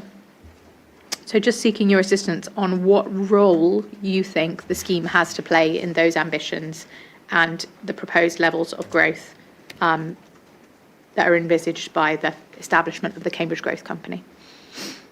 Certainly. The conversations that we've had, the extensive conversations we've had with the growth company since its inception and with the chair, Peter Freeman, make clear the expectation that they will use the emerging local plan as a platform for further growth. The purposes of the growth company include acceleration of development and as well as supporting the unblocking of what they termed at that point stalled sites. That included Bourne Airfield, in fact, because it was held up by an Environment Agency objection on the basis of water. We've overcome that, working through the water scarcity group.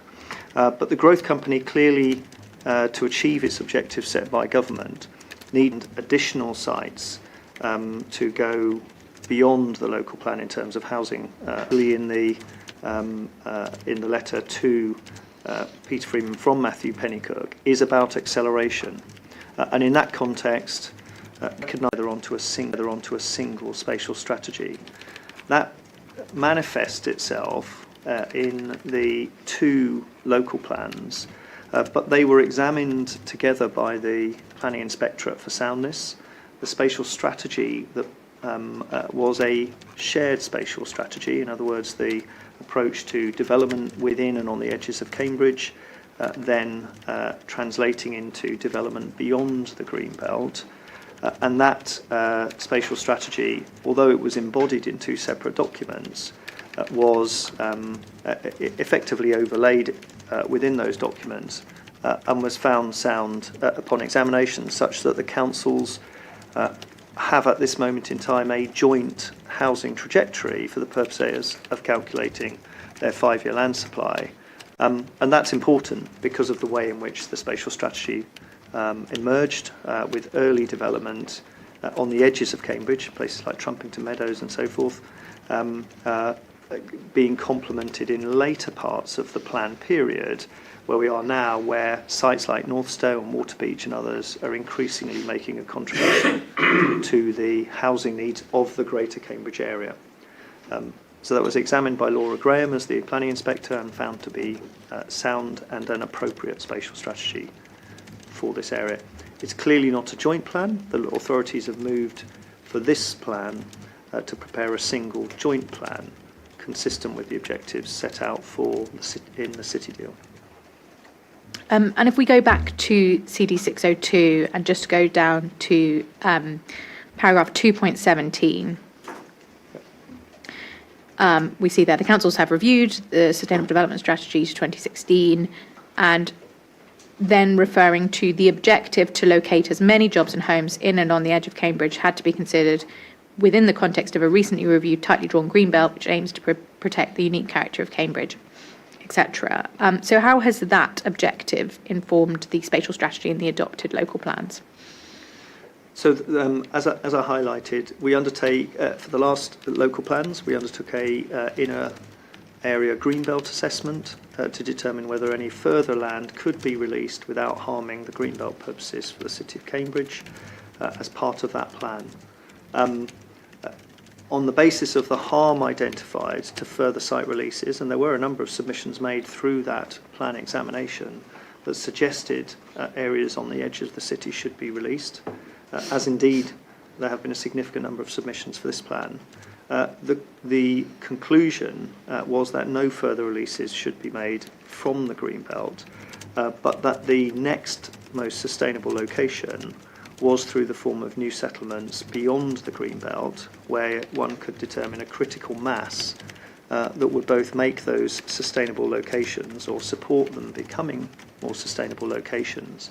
But within that strategy, connectivity, high quality connectivity between those new settlements and the city and its economy is a central plank of that strategy, such that it was embodied not only in the transport strategy, but in fact in the government's commitment to the city deal as a way of securing that high quality connectivity, effectively creating a constellation of new settlements hardwired into the city's economy as the next most sustainable way of securing that growth without harming the Greenbelt.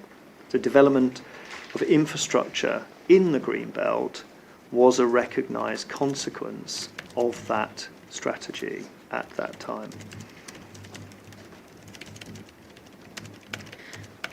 And you mentioned the transport strategy for Cambridge and South Cambridgeshire, and there's been quite a lot of discussion at this inquiry about it, but I don't think we've actually yet gone to the strategy itself. So I would like to go to that. It's referred to, if you just scroll down a bit further, to paragraph 2.20 of this document, CD 602 on page 32. 220%. Yes, on page 32 of CD 602. Just to put it in context in terms of the development of the adopted local plan. And just looking at the start of that paragraph, we see the transport strategy focuses on the capacity for sustainable modes of transport and what further measures need to be provided in the sub-region between key economic hubs where people live and where they access services. So then if we could take up CD 707, which is the transport strategy, and I just want to look at a few extracts of this and then ask you some questions. So if we start at the beginning with policy, sorry, CD 707.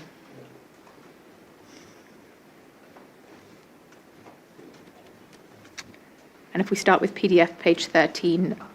It's still loading, 1 second. Yes, no problem. I'm working off saved documents, so it may take longer to download them. Okay, do let me I have know, that yeah. open. So have you got the document? Just open So we're going to policy 1 on page 13, the strategy approach.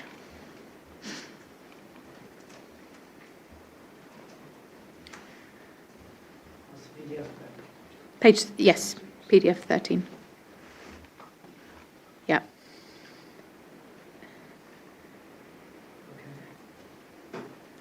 And we see there in the policy box, the strategy approach is to support economic growth and mitigate transport impacts. And to achieve this, sustainable transport capacity will be provided in and around the city between key employment areas and to where people live and access services, strengthening the economic hubs and high-tech clusters. And then it notes the backbone of the strategy will be a high-quality passenger transport network of bus, guided bus and rail services, fed and complemented by comprehensive pedestrian and cycle networks. And if we scroll down to the scope of the strategy, we see that it covers both the City of Cambridge and District of South Cambridgeshire. That's the first bullet under scope. Then if we go down to PDF page 21, and the heading halfway down the page, the approach on the main transport corridors and in the rural areas of South Cambridgeshire. We see there the approach to those transport corridors, and that notes second sentence in the first paragraph under that heading.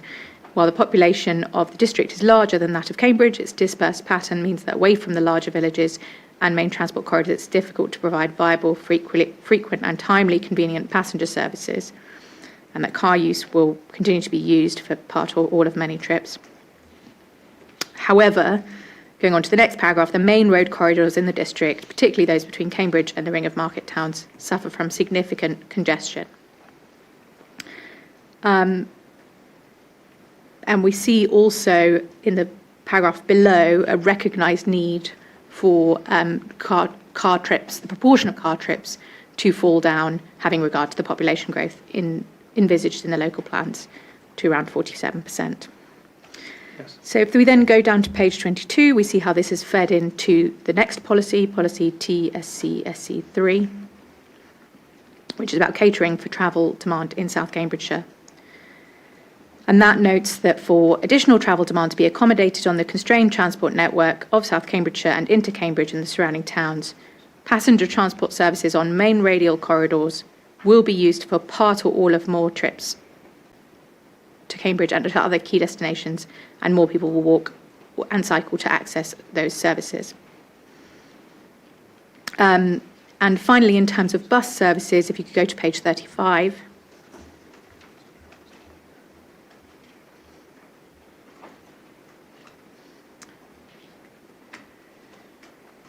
we see there policy TSC-SC8, improving bus services, working to develop an improved and integrated network of high quality passenger transport. And we can scroll down to the bottom of this page 35. We see the St Neots and Cambourne to Cambridge corridor. So the corridor we're dealing with there. That refers to significant growth on the corridor at St Neots, Bourne Airfield and Cambourne, likely to exacerbate congestion on the A428 trunk road and the A1303. And if buses are caught in this congestion, services will not be able to offer a competitive journey experience to the private car for longer trips. And then it goes on to say what the strategy will do, focusing on achieving a journey time and quality of service that equals or exceeds the equivalent car trip in peak periods.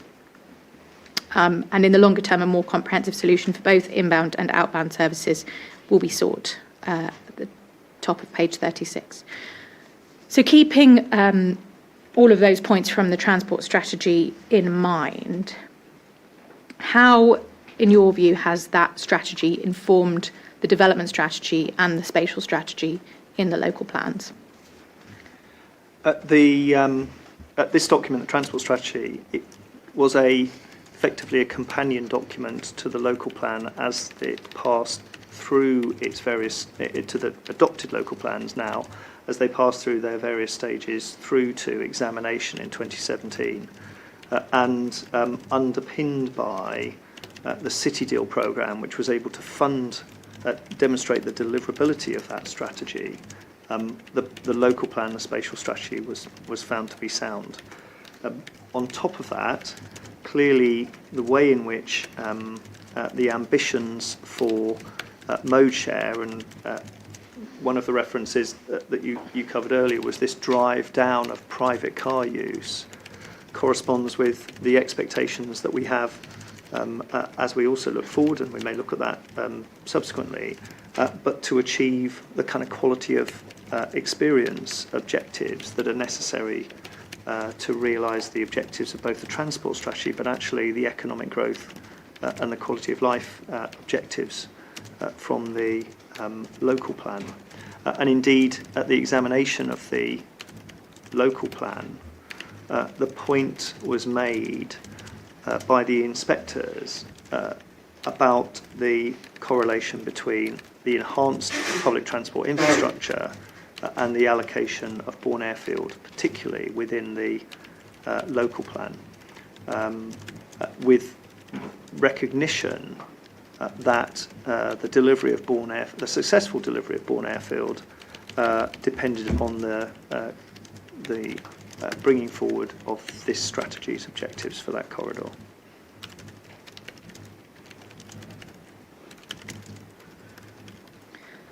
And this TSCSC is a document from 2014. But in terms of the principles it identifies regarding reducing car use, supporting high quality bus transport, and that those transport links along the main radial corridors, how relevant are those principles at the present day to transport infrastructure in South Cambridgeshire? In my view, they continue to be relevant. And in fact, in the updated local transport and connectivity plan produced by the Combined Authority, there continues to be a focus on reducing private vehicle use. Indeed, there's a target in that document to reduce private vehicle miles by 15%, but also recognition of the need to shift people onto away from private cars onto public transport.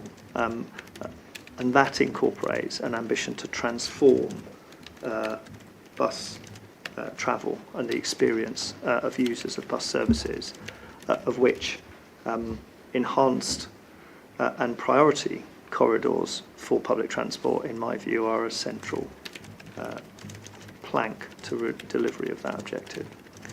Mr. Kelly, does that later document from the Combined Authority supersede the one that we've been taken to?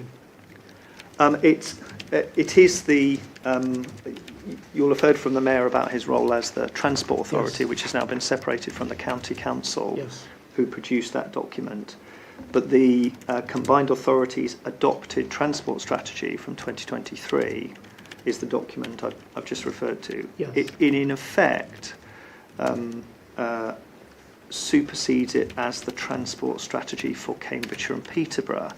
But as I think the Mayor has advised you, that document also includes a sub-strategy for specific parts of the combined authority area, and we are currently engaged in supporting the combined authority in the development of that Greater Cambridge transport strategy as an update to the 2014 strategy, but as I think it's called a child document to the local transport and connectivity plan. So until that document emerges, the one with the South Cambridge and Cambridge document still has relevance? In my opinion, yes. Yeah. And certainly looking at the local transport and connectivity plan approved by the Combined Authority Board in 2023, Yes. the objectives within that document are consistent with the objectives outlined in the 2014 transport strategy for Cambridge and South Cambridgeshire. They're almost an evolution of it with, as you would expect, perhaps slightly more refined targets, but those targets include continuing to reduce the role of private cars in the transport solutions underpinning growth, and enhancing and indeed transforming the bus user experience as a means of doing, part of the means of delivering that. And so the document that is the Greater Cambridge child document, which is under preparation at the moment, which the Mayor has referred to, obviously has to follow from that local transport and connectivity plan. It must be, because it is the child document of that adopted transport strategy. Thank you. I think it's probably just helpful to take up the local transport and connectivity plan just to look at some specific references, given what you've just said. So if we could take up CD 609 and go to page 27.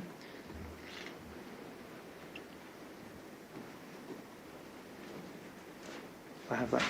Yeah. So you referred to reducing car dependency, and we see that. Sorry, Serge, do you have the document? So what was the page number? 27. Yes. The heading is public transport, halfway down the left-hand side of the page.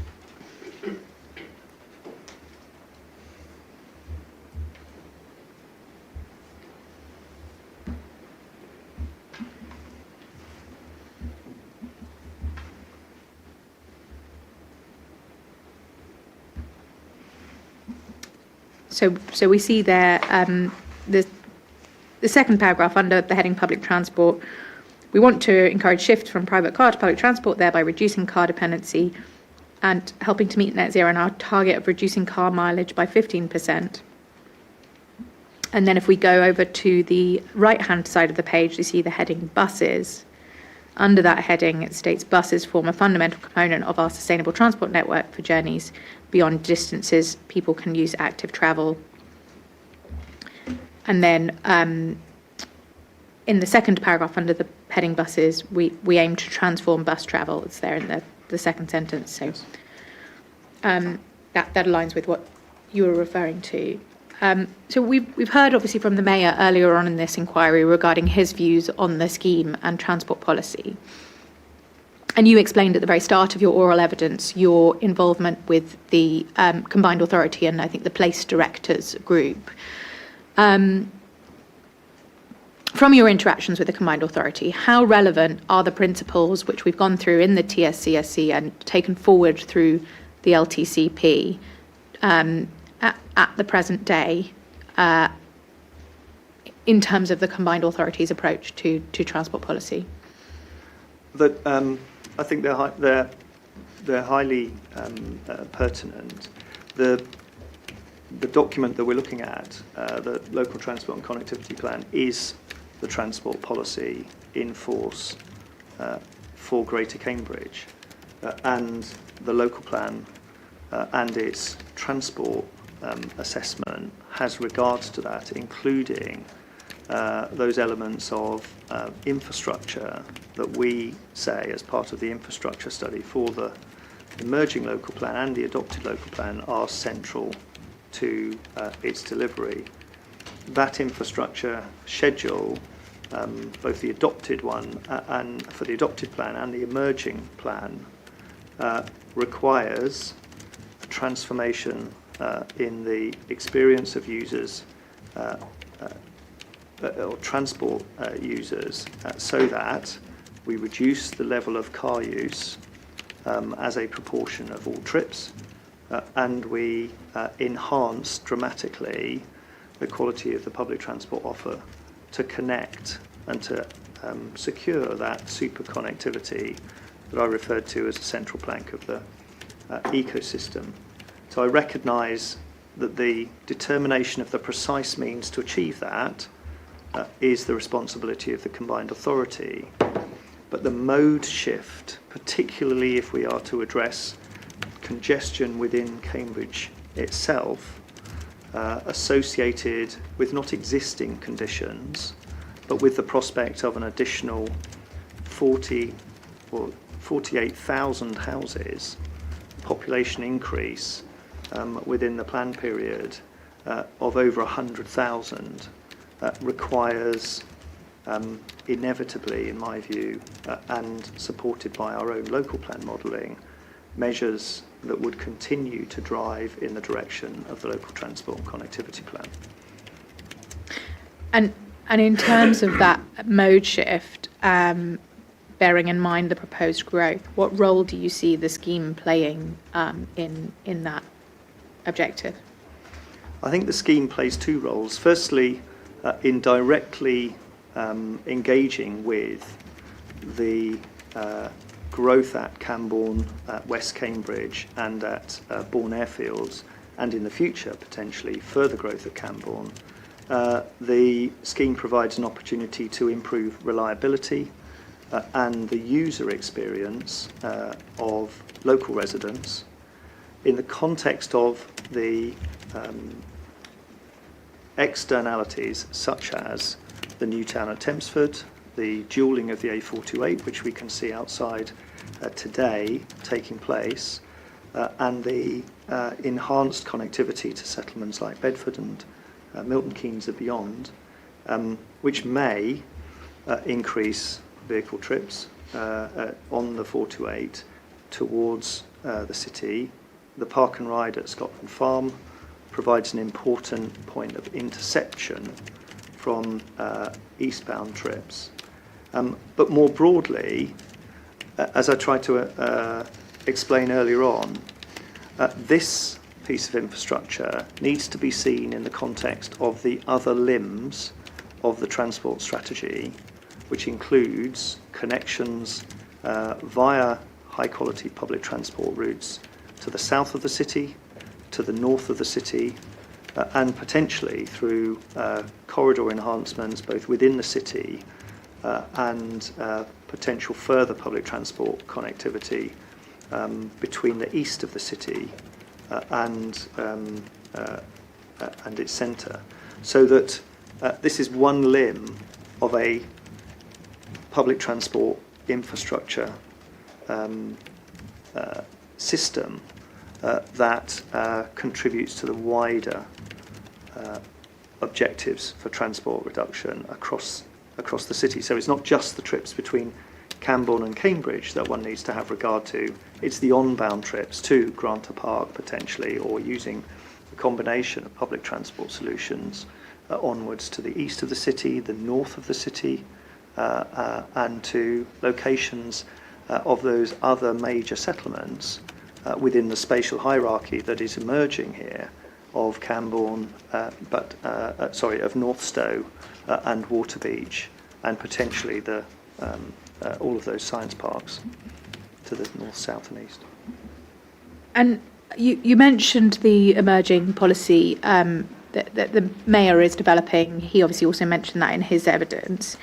Is there anything that you have seen or heard in your discussions with the Combined Authority through that Place Directors group to indicate that a different approach will be taken by the Mayor in those future policies to the principles we've discussed around mode share, supporting bus travel, and things like that.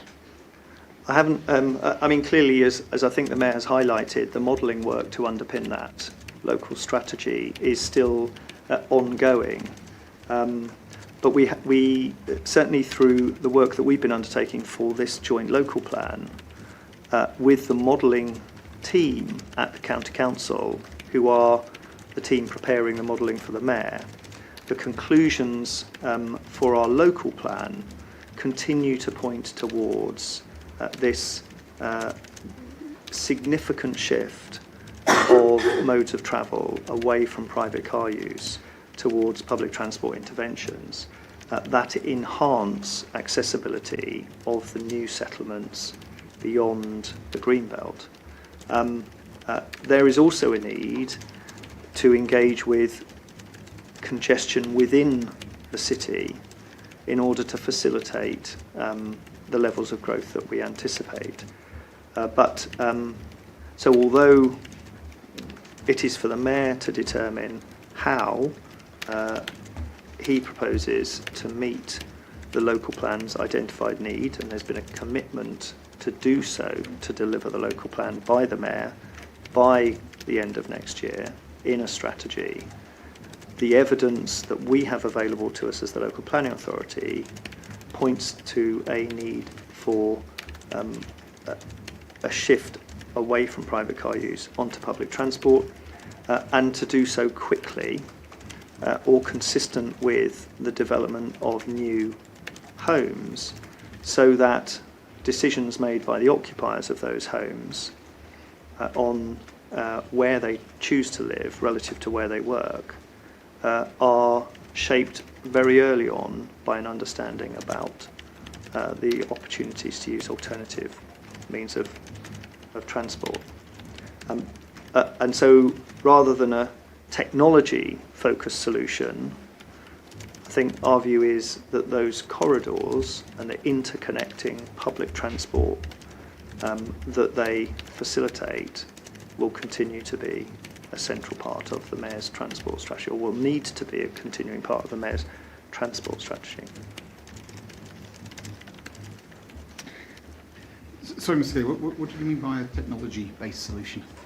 Well, I think it's been, I've been here long enough to have been through a discussion around light rail as part of the one of the previous Mayor's objectives, and you've heard of it referred to as the CAM project, which was an alternative technology to busways, but something that has subsequently been dropped.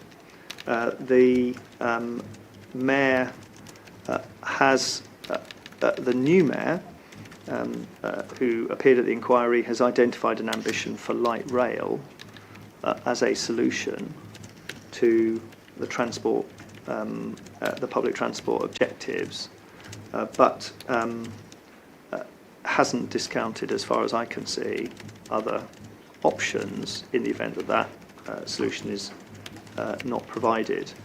And so my comments are really directed at the corridors and the significance of the corridors.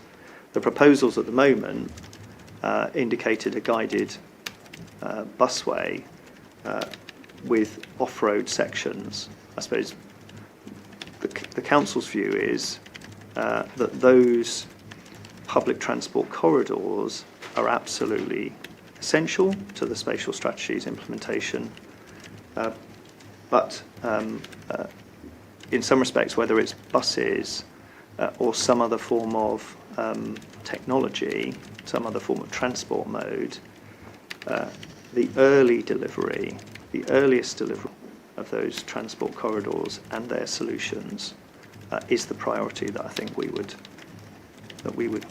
bring. In due course, it's been suggested that other solutions may well come forwards, but I think it's the early delivery of transport corridors with a technology, in this case buses, that is absolutely central to the delivery of the local plan spatial framework. I can't, because the local planning authority, not the transport authority, we clearly can't determine that absolutely, but it's the strategy that points to buses, the policy direction of buses is something that we feel fully delivers against that objective. So just drawing those threads together on the spatial strategy and the adopted local plans, at paragraph 3.11 of your proof of evidence, you note that improving public transport use and performance within the C2C corridor is entirely consistent with spatial planning policy objectives, promoted, tested, and consistently endorsed by local authorities for over 2 decades. So can I just get your overall view on how the scheme relates to or aligns with the spatial strategy in the adopted local plans? I think there's absolute alignment between this scheme and its outcomes and the spatial strategy in the local plan. And how important, in your view, is the scheme to delivering the spatial strategy in the adopted local plans?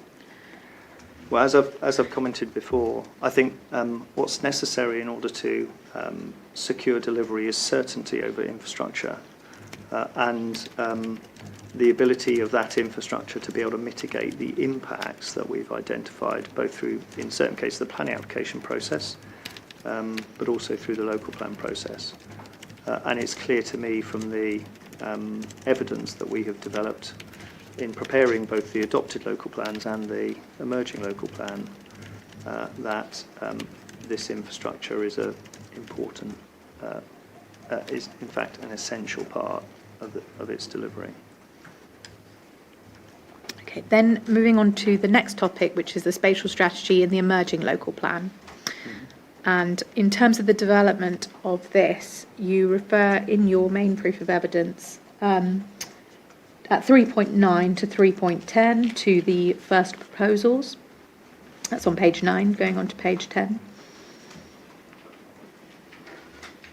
And then you explain the next stage from paragraph 4.27.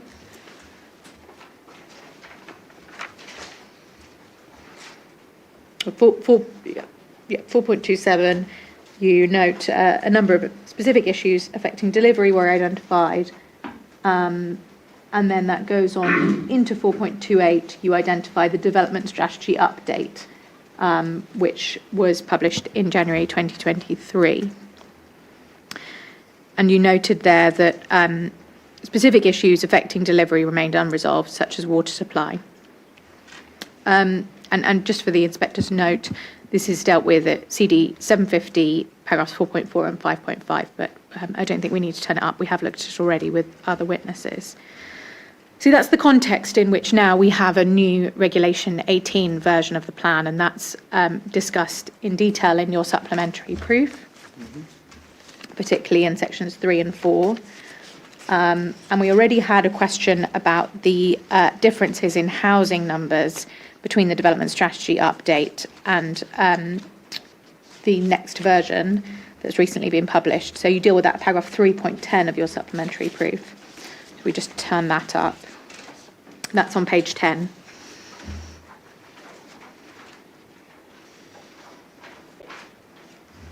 Yes. And the policy identifying the housing need is the emerging policy is policy SJH at point 1B. The reference is there in the paragraph CD 2971-2 on page 49. But again, I don't think we need to turn that up. But it's referred to there as a minimum figure, a need for a minimum of 48,195 dwellings. Could you just explain why that's expressed in terms of a minimum? Obviously, the NPPF requires local planning authorities to meet their identified housing need. We have looked at, and as you can see through the plan process, we have updated and reconsidered the housing need as we've gone through the various stages of this plan, this emerging plan's development. And the drivers that sit behind that have changed, both in terms of some of the forecasts of jobs, but also, as I identify in the proof, the kind of ratio which we've already touched upon of homes to jobs. The NPPF obliges local planning authorities to meet their need, and there are no exceptional environmental circumstances for Greater Cambridge that justify an exception to that presumption. But equally, that need is expressed as a minimum, and clearly there is not, from both the NPPF's perspective, but also given the economic performance of this area, there is not an expectation that that is a ceiling. It is in fact the baseline from which the local authority aims to plan. So we've incorporated a buffer to provide for market variations, but it's particularly pertinent in the context of the government's growth ambitions for Cambridge, that 48,000 number by 2045 belies the fact that within the site allocations that we have in the plan, so this reflects the fact that the build-out rates for individual sites tend to mean that for large strategic sites, they generally have substantial post-plan period housing capacity.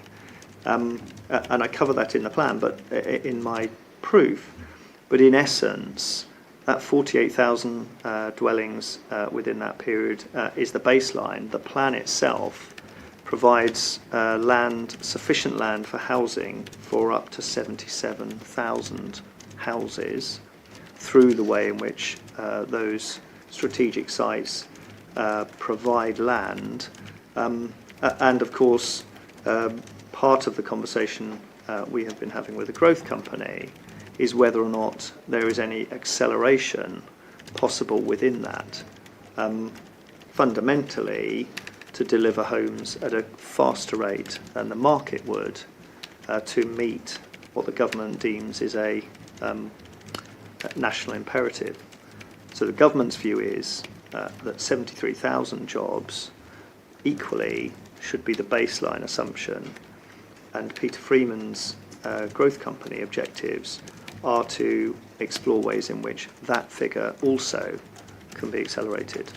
So in the context of the emerging local plan, I believe there is prudent provision to see both of those jobs and homes figures as baselines with further capacity to bring more growth forwards. The relevance to infrastructure is therefore that the plan explores the infrastructure necessary, particularly where one has strategic allocations, to support those strategic allocations through to their conclusion. And in respect of the Western Corridor, the transport evidence that we have prepared makes clear that the development of Cambourne, Bourne and the proposals for Cambourne North require both a public transport corridor enhancement in the form of Cambourne to Cambridge and East-West Rail alongside a series of other measures. And then you've already explained, as you do as well, at the bottom of paragraph 3.10, why there is this reduction in the number of homes compared to the development strategy update, particularly having regard to the higher number of jobs. But you say there as well that it's the overall number of homes has fallen to a point where it mirrors closely the recent homes requirement derived through the updated standard method set out in the NPPF. Now, noting that the overall number of homes proposed is aligned with the requirement derived through the standard method, what weight would you invite the inspectors and in due course the Secretary of State to give to the level of housing need identified in this new version of the emerging local plan? Well, I think the point here is that I think it's quite right that people would say this emerging plan has limited weight and by inference its housing forecasts have limited weight.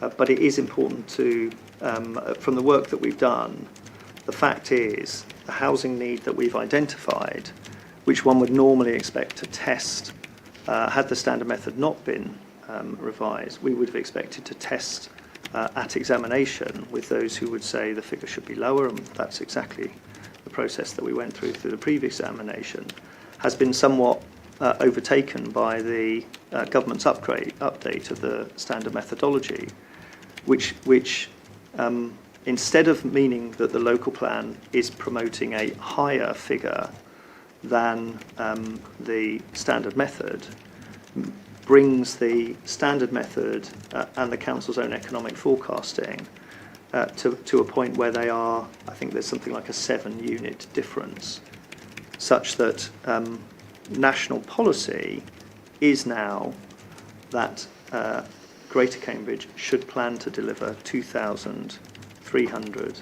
homes a year through its development plan. And of course that will inform the basis of the housing trajectory as we go forwards. So regardless of the local plan and its status, national policy indicates that the council should meet a housing need of 2,300 homes per annum. And the strategy merely explains how we would propose to demonstrate we can deliver that need. Just for the avoidance of doubt, how does that 2,300 figure relate to what's in paragraph 3.10, the 48,000? Because I think the 2,300 figure is not actually in that paragraph. So if you just explain that for the inspector's benefit.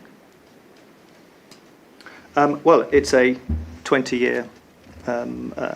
It's a 20-year multiple of that. It's the period covered between 2024 and 2045.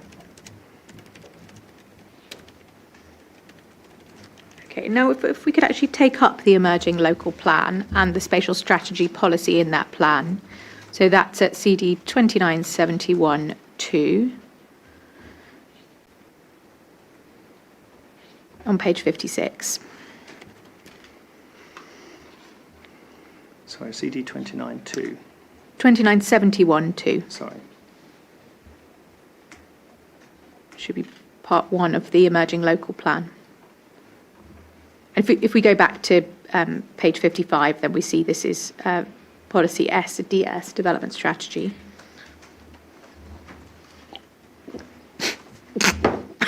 Excuse me.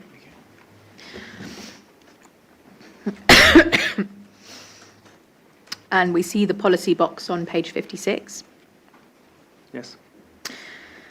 So you see there, point 1, the need for jobs and homes we met as far as possible in the following order of preference, having regard to the purposes of the Green Belt within the Cambridge urban area, on the edge of Cambridge, at an expanded Cambourne, at other new settlements, and in the rural southern cluster and wider rural areas.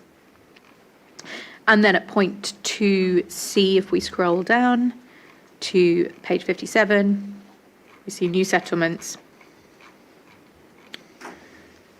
And we see there specific reference to an expanded Cambourne, point C1, which refers to Cambourne North and Cambourne.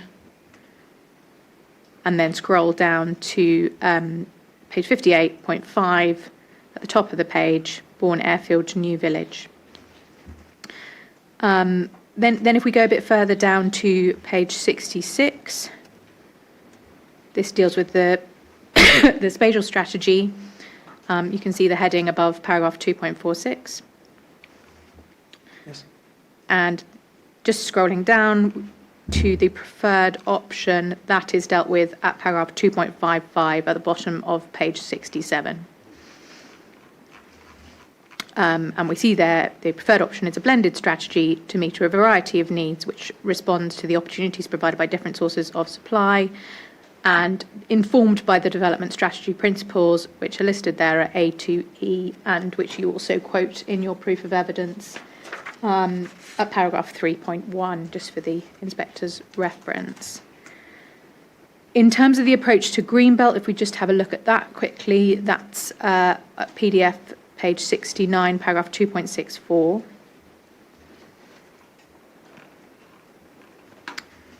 And there we see that the council's approach is that they do not consider that the development needs alone provide the exceptional circumstances to justify removing land from the green belt, having regard to the identification of other sources of land supply that can meet needs sustainably. But in paragraph 2.65, we then see there are two sites mentioned where greenbelt release is proposed, the Cambridge Biomedical Campus and the Babraham Research Campus. So in terms of this new iteration of the emerging local plan, in your view, how important is protecting greenbelt to the spatial strategy in this iteration? Well, the feedback we've had from previous consultation emphasises the importance and the value that our community across Greater Cambridge places on the protection of the greenbelt. In fact, this strategy has removed some previous sites that were in the first proposals in the greenbelt, in locations adjacent to villages and alongside or near to other public transport corridor routes, on the strength of the feedback, but the importance that the greenbelt's protection was given through that consultation process, and indeed continues to be given in the NPPF.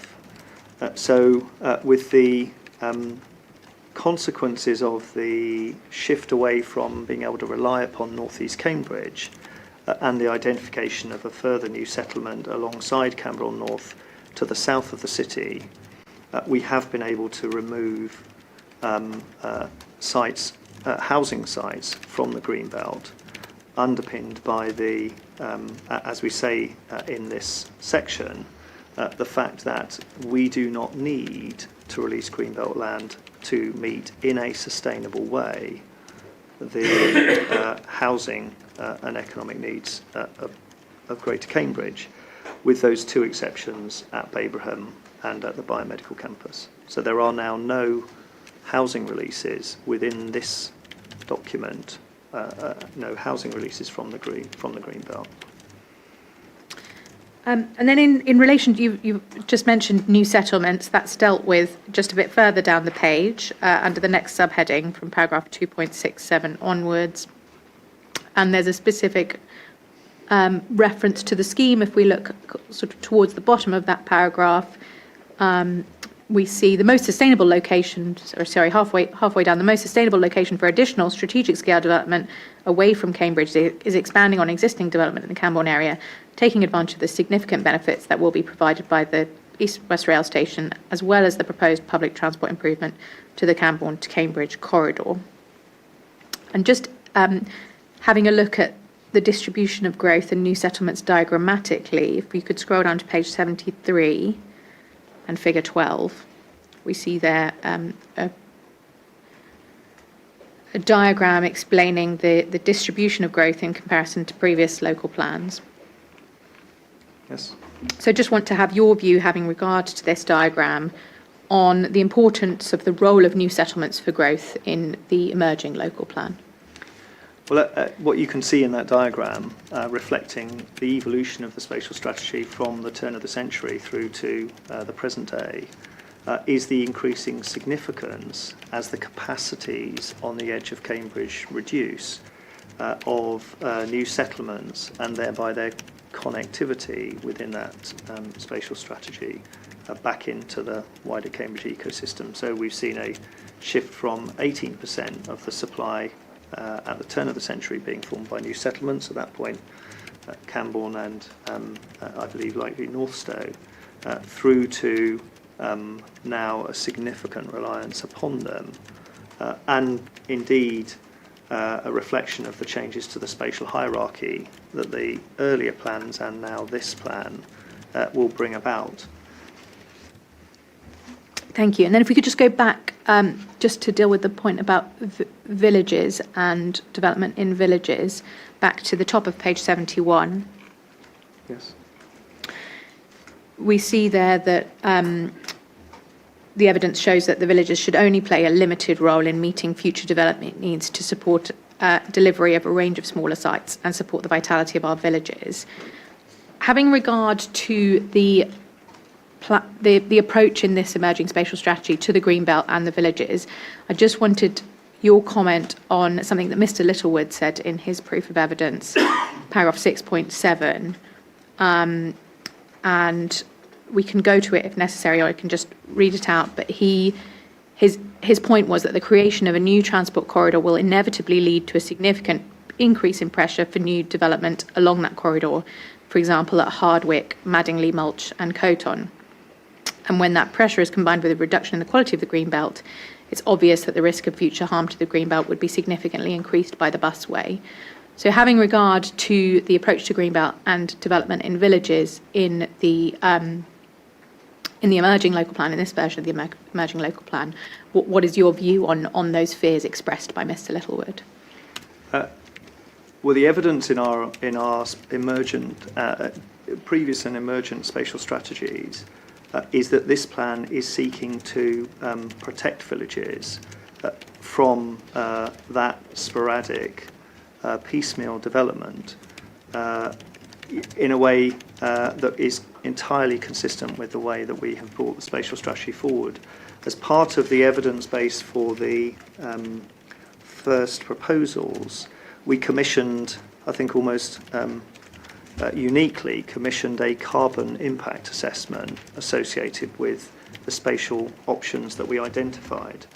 And bearing in mind that both councils have declared climate emergencies, that piece of evidence makes absolutely clear that in terms of carbon emissions, the most impactful form of future development would be development dispersed amongst the villages of Greater Cambridge.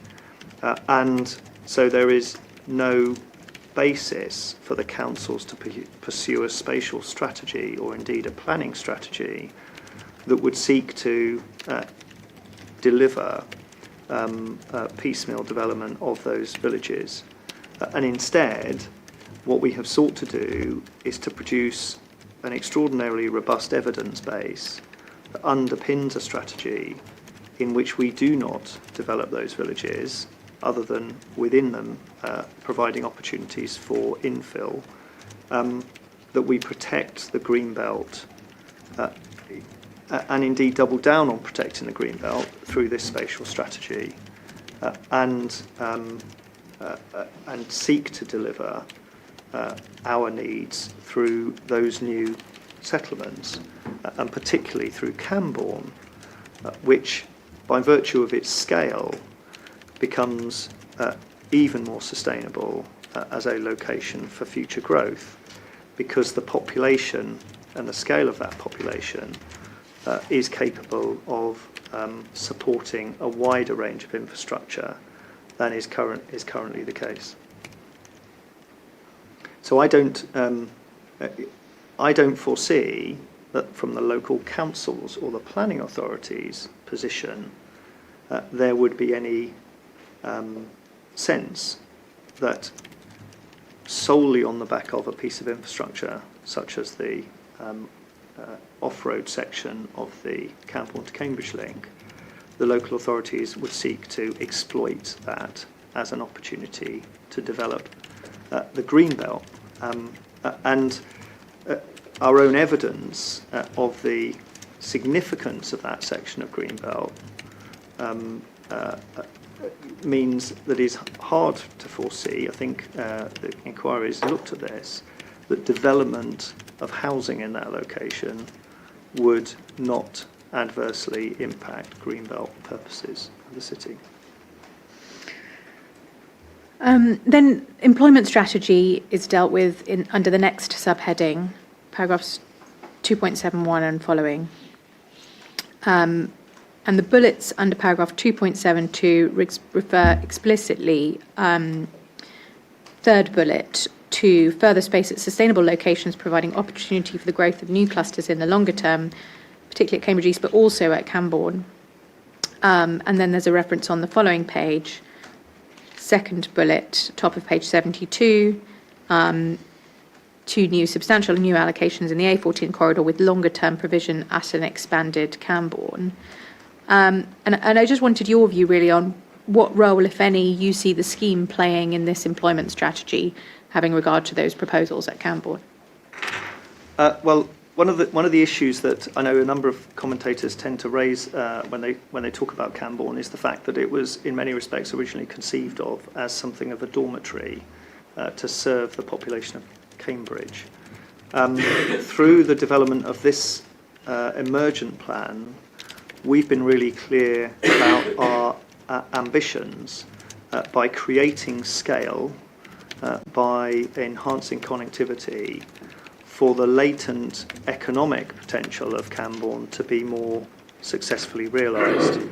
And we're supported in our view that that is a reasonable set of assumptions to make by the proposals for a railway station at Cambourne within the area of the new allocation, which has been described to us by people in the development, but also in a sense in the property side of things, as a game changer for the way in which Cambourne will be perceived.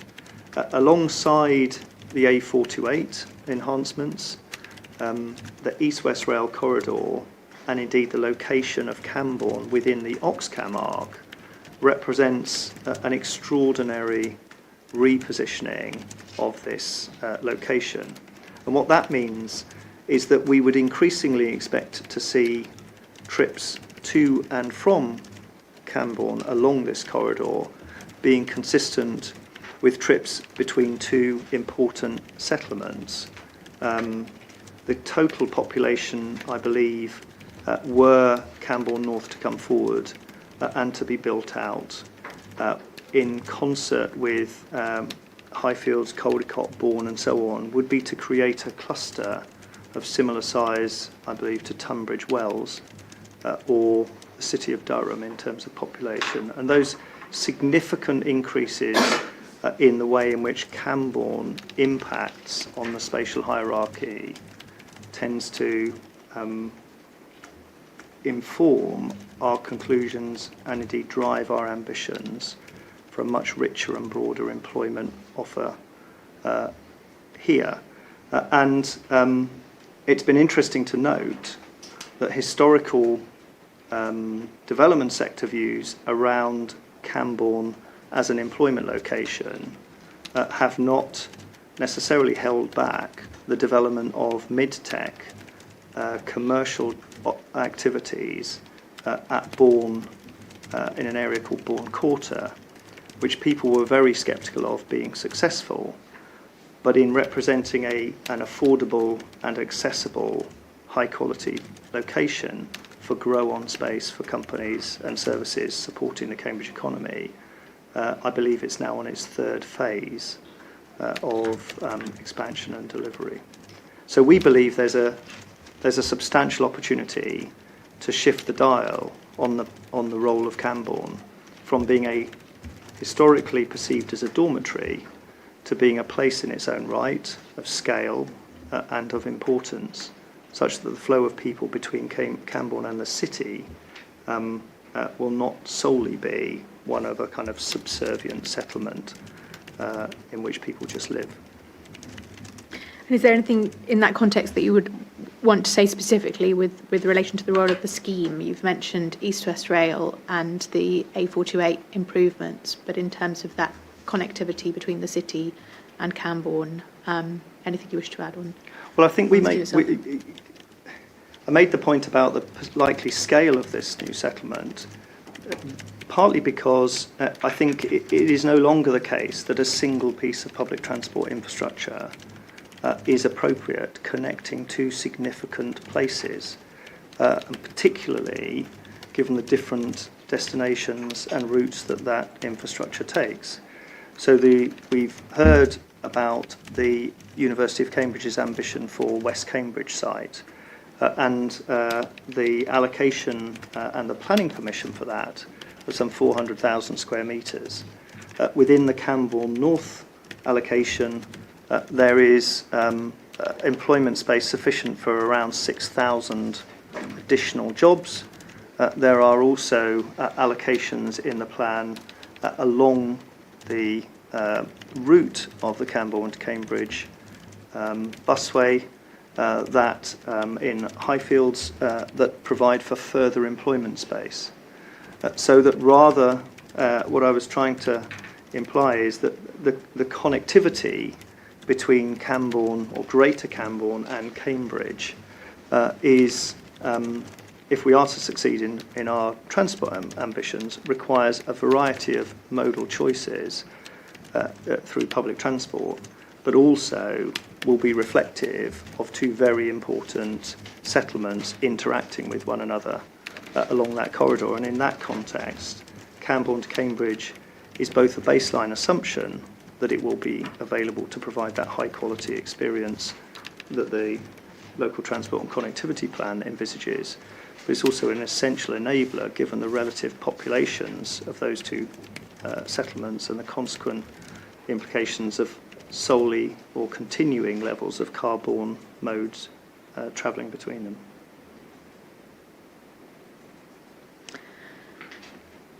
Thank you. And then, sorry, I'm just looking at the time. I have a few points left to draw together under this topic heading. If we could go for another perhaps 10 minutes or so, and then we can stop at an appropriate point. So just dealing with the transport strategy, this is dealt with as an element of the spatial strategy, paragraphs 2.88 and following on PDF page 75. Yes. And there again we see paragraph 2.88. Our proposed strategy is heavily informed by the location of existing and committed public transport schemes, and there's reference to growth at Cambourne taking advantage of the proposed East-West Rail Station and the proposed public transport improvement in the Cambourne to Cambridge corridor. And the 2.89 makes specific reference to the Greater Cambridge Transport Strategy, which you've mentioned already this morning, including the mitigation and infrastructure requirements necessary to promote sustainable travel.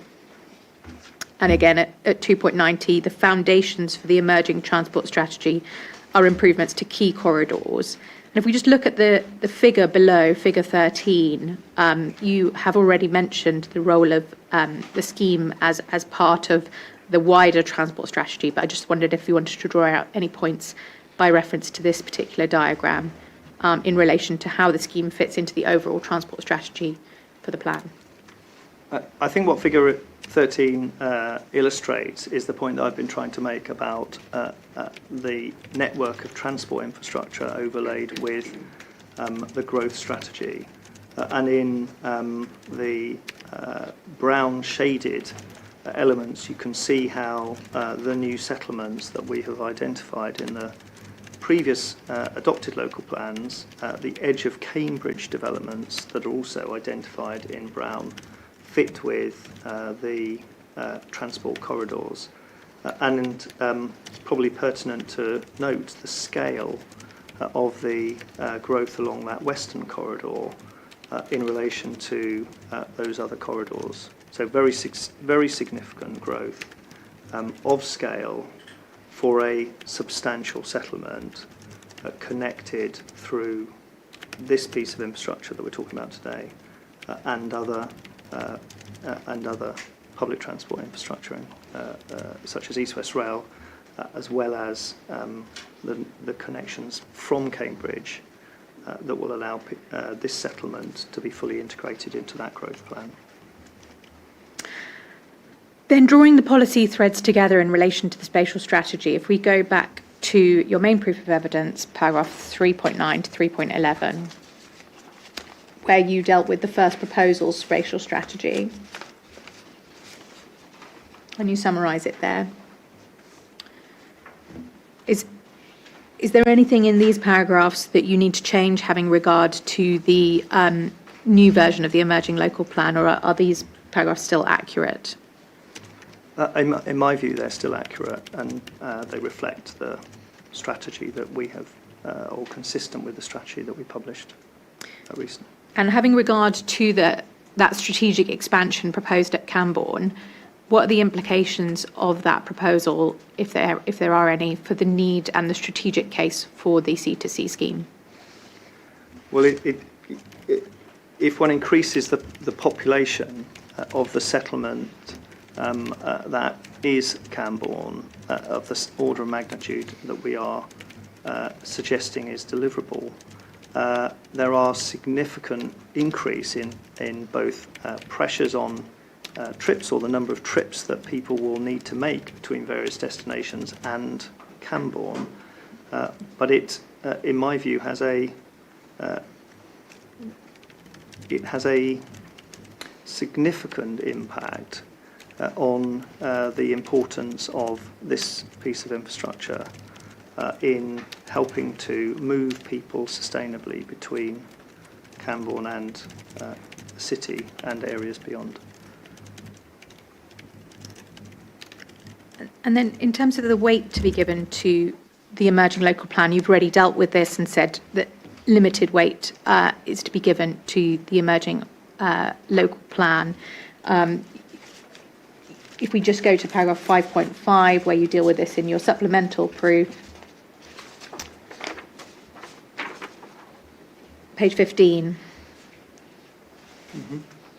you note there that the this 2025 Regulation 18 local plan emphasis on infrastructure first, corridor-based growth represents a continuation of the spatial direction consistently pursued. So how much reliance do you ask the inspectors to place on this version of the emerging local plan and the continuation of that spatial direction? Clearly, the matter of weight to be given to the plan is set out in the NPPF, but the spatial strategy, and I suppose the integrity of the approach of the authorities over several local plan phases, points to the continued commitment to a form of development for Greater Cambridge that remains as outlined in the adopted plans and indeed builds upon it once again compared with the 2007 local plan and 2006 local plans. So there's a direction of travel in our approach, in the values of protection of the Greenbelt from development, in the commitment to sustainable solutions to connect localities together, and the way in which the local authority has linked in policy those obligations to deliver those sustainable transport solutions to that growth, that I think is entirely consistent in the emerging document with the current development plan. And if we could, Mr. Sensical makes a comment on this in his supplementary note at CD 2962. If we could just take that up. 29. 62. 62, thank you. Okay. At paragraph 5.18. Just waiting for the PDF number.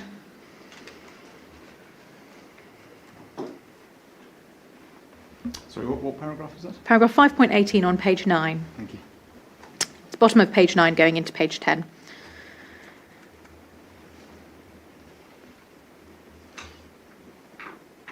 And again, this is in the context of the weight to be given to the emerging local plan. Mr. Sensical says, I would put a different perspective on the argument. There's a synergy and consistency between the emerging policies and the C2C, both in terms of achieving significant levels of growth in a sustainable manner and in terms of securing the timely delivery of that growth. Rejecting the scheme now will materially harm or undermine the Council's ability to deliver on the targets for growth in Cambridge, and it's this timing and delivery point to which significant weight should be attributed.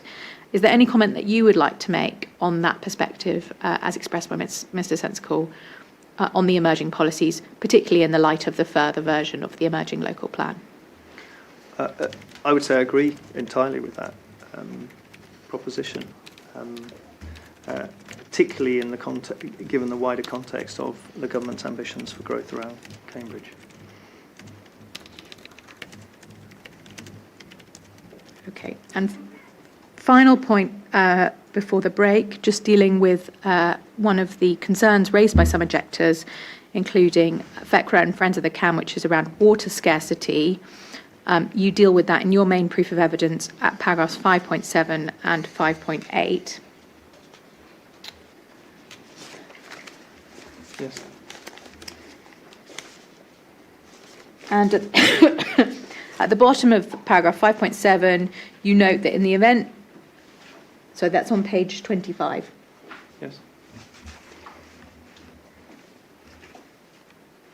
At the bottom of paragraph 5.7, you note that in the event that C2C does not proceed, housing needs and associated water demand will need to be met in an alternative location, and that there are no specific impacts from the project on water supply infrastructure that result in homes within this corridor being more impactful on water supply pressures than homes elsewhere. Then going on to paragraph 5.8, you carry on, rather than exacerbating water stress, the proposal supports the planning framework that makes the best use of limited resources, and you conclude that water challenges are recognised but not a reason to abandon the adopted strategy. So is there any further comment that that you would like to make on this issue of water scarcity in the light of the emerging local plan?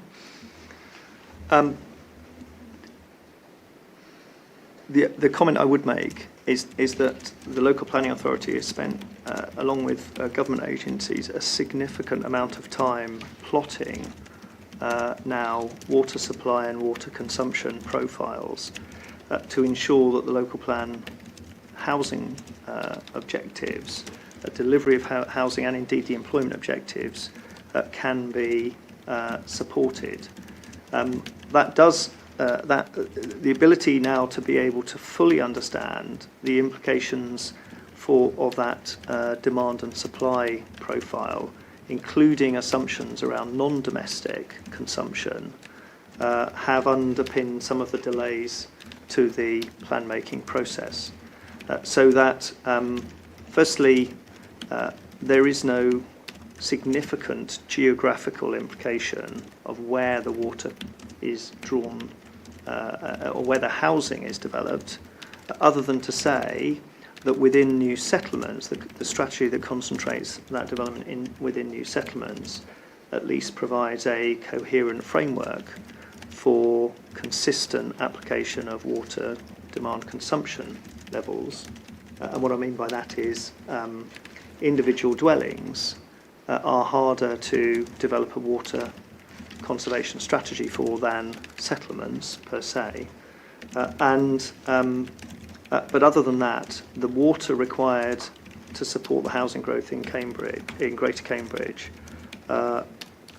is drawn from a very defined geography. So Cambridge Water fundamentally draws most of its water from ground sources, and that the supply area is entirely Cambridge Water, so that where they distribute that water to is largely irrelevant. It's the demand. What we have subsequently done is, with the approval of the Water Resource Management Plan, we've built a model that compares forecast housing delivery and commercial space delivery with the availability of supply. What is proposed by the Environment Agency, which amplifies the water stress issues, is that Cambridge Water will need to reduce their abstraction levels in 2030 and then in 2040. That requires, with no other infrastructure, it would make the delivery of the housing numbers in the local plan unsustainable. But what we have is a roadmap for water infrastructure to transfer new supply from Grafham in 2032, and I think you've already heard about the Fens Reservoir, a percentage of which, water from which, will feed into supplement the supply of water from 2036 onwards. And so the spatial strategy embodied in the emerging local plan recognises that staircasing effectively of new development will need to be managed, particularly with new sites, to ensure that we can stay within the available supply of water. But concludes that there is a sustainable supply of water for the period up to 2040 that's consistent with the local plan, the emerging local plan. So the local plan's needs can be met. Beyond 2040, our evidence recognises there are a further 2 rounds of water resource management planning, and at a strategic level, Water Resources East are looking at those supply options on a regional basis, reflecting the fact that water is traded between different water companies across East Anglia. So that certainly we have recognised the water challenges. We've done a significant amount of work with the government on those water challenges, but the integrated water management strategy that accompanies the emerging plan demonstrates that the emerging plan can be delivered within the ceilings provided by the available water supply. So there's no reason to abandon it. And having regard to what you've just said and what you say in your main proof of evidence regarding this issue, how would you advise the inspectors and the Secretary of State to deal with the concerns around water scarcity which have been raised by objectors in relation to this scheme? I mean, in my view, those water concerns are neutral as a matter, because there is both an understanding of them, but there is also a clear process in place, and indeed a process that's underway to mitigate the potential risks arising from the levels of abstraction or the water demands associated with the levels of growth that are identified in the plan.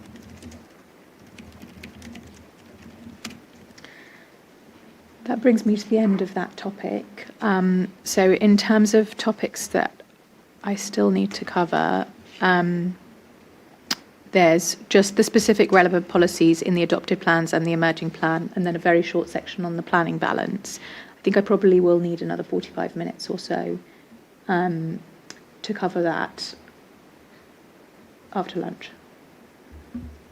Yeah, yeah, obviously we've gone a bit further over the 2 hours that you estimated. Yes. Well, I'm hoping, because there have been quite a few questions, that perhaps there'll be fewer questions afterwards from yourselves.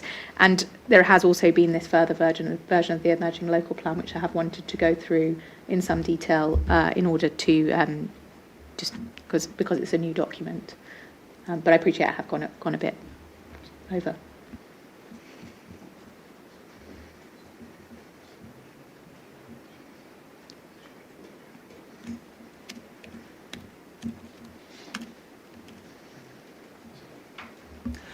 Yeah, in that case, I think, just so I've got an idea of it, Vanessa, the last 2 topics, how long do you think? So I think evidence in chief on those. I think it will be 45 minutes. The 2 topics on the relevant policies are a bit longer, because I would like to go to some of those policies, and also the planning decisions for Bourne Airfield and Cambourne West. And then there's a very short section at the end, just wrapping up on the planning balance. Okay, thanks. Well, I think in that case, yes, this is a good time to break for lunch. I'll propose we have a slightly shorter lunch, and we'll adjourn now, but we'll resume at 2 o'clock. Thank you. So the inquiry is now adjourned, and we'll see you back here at 2 o'clock. Thank you.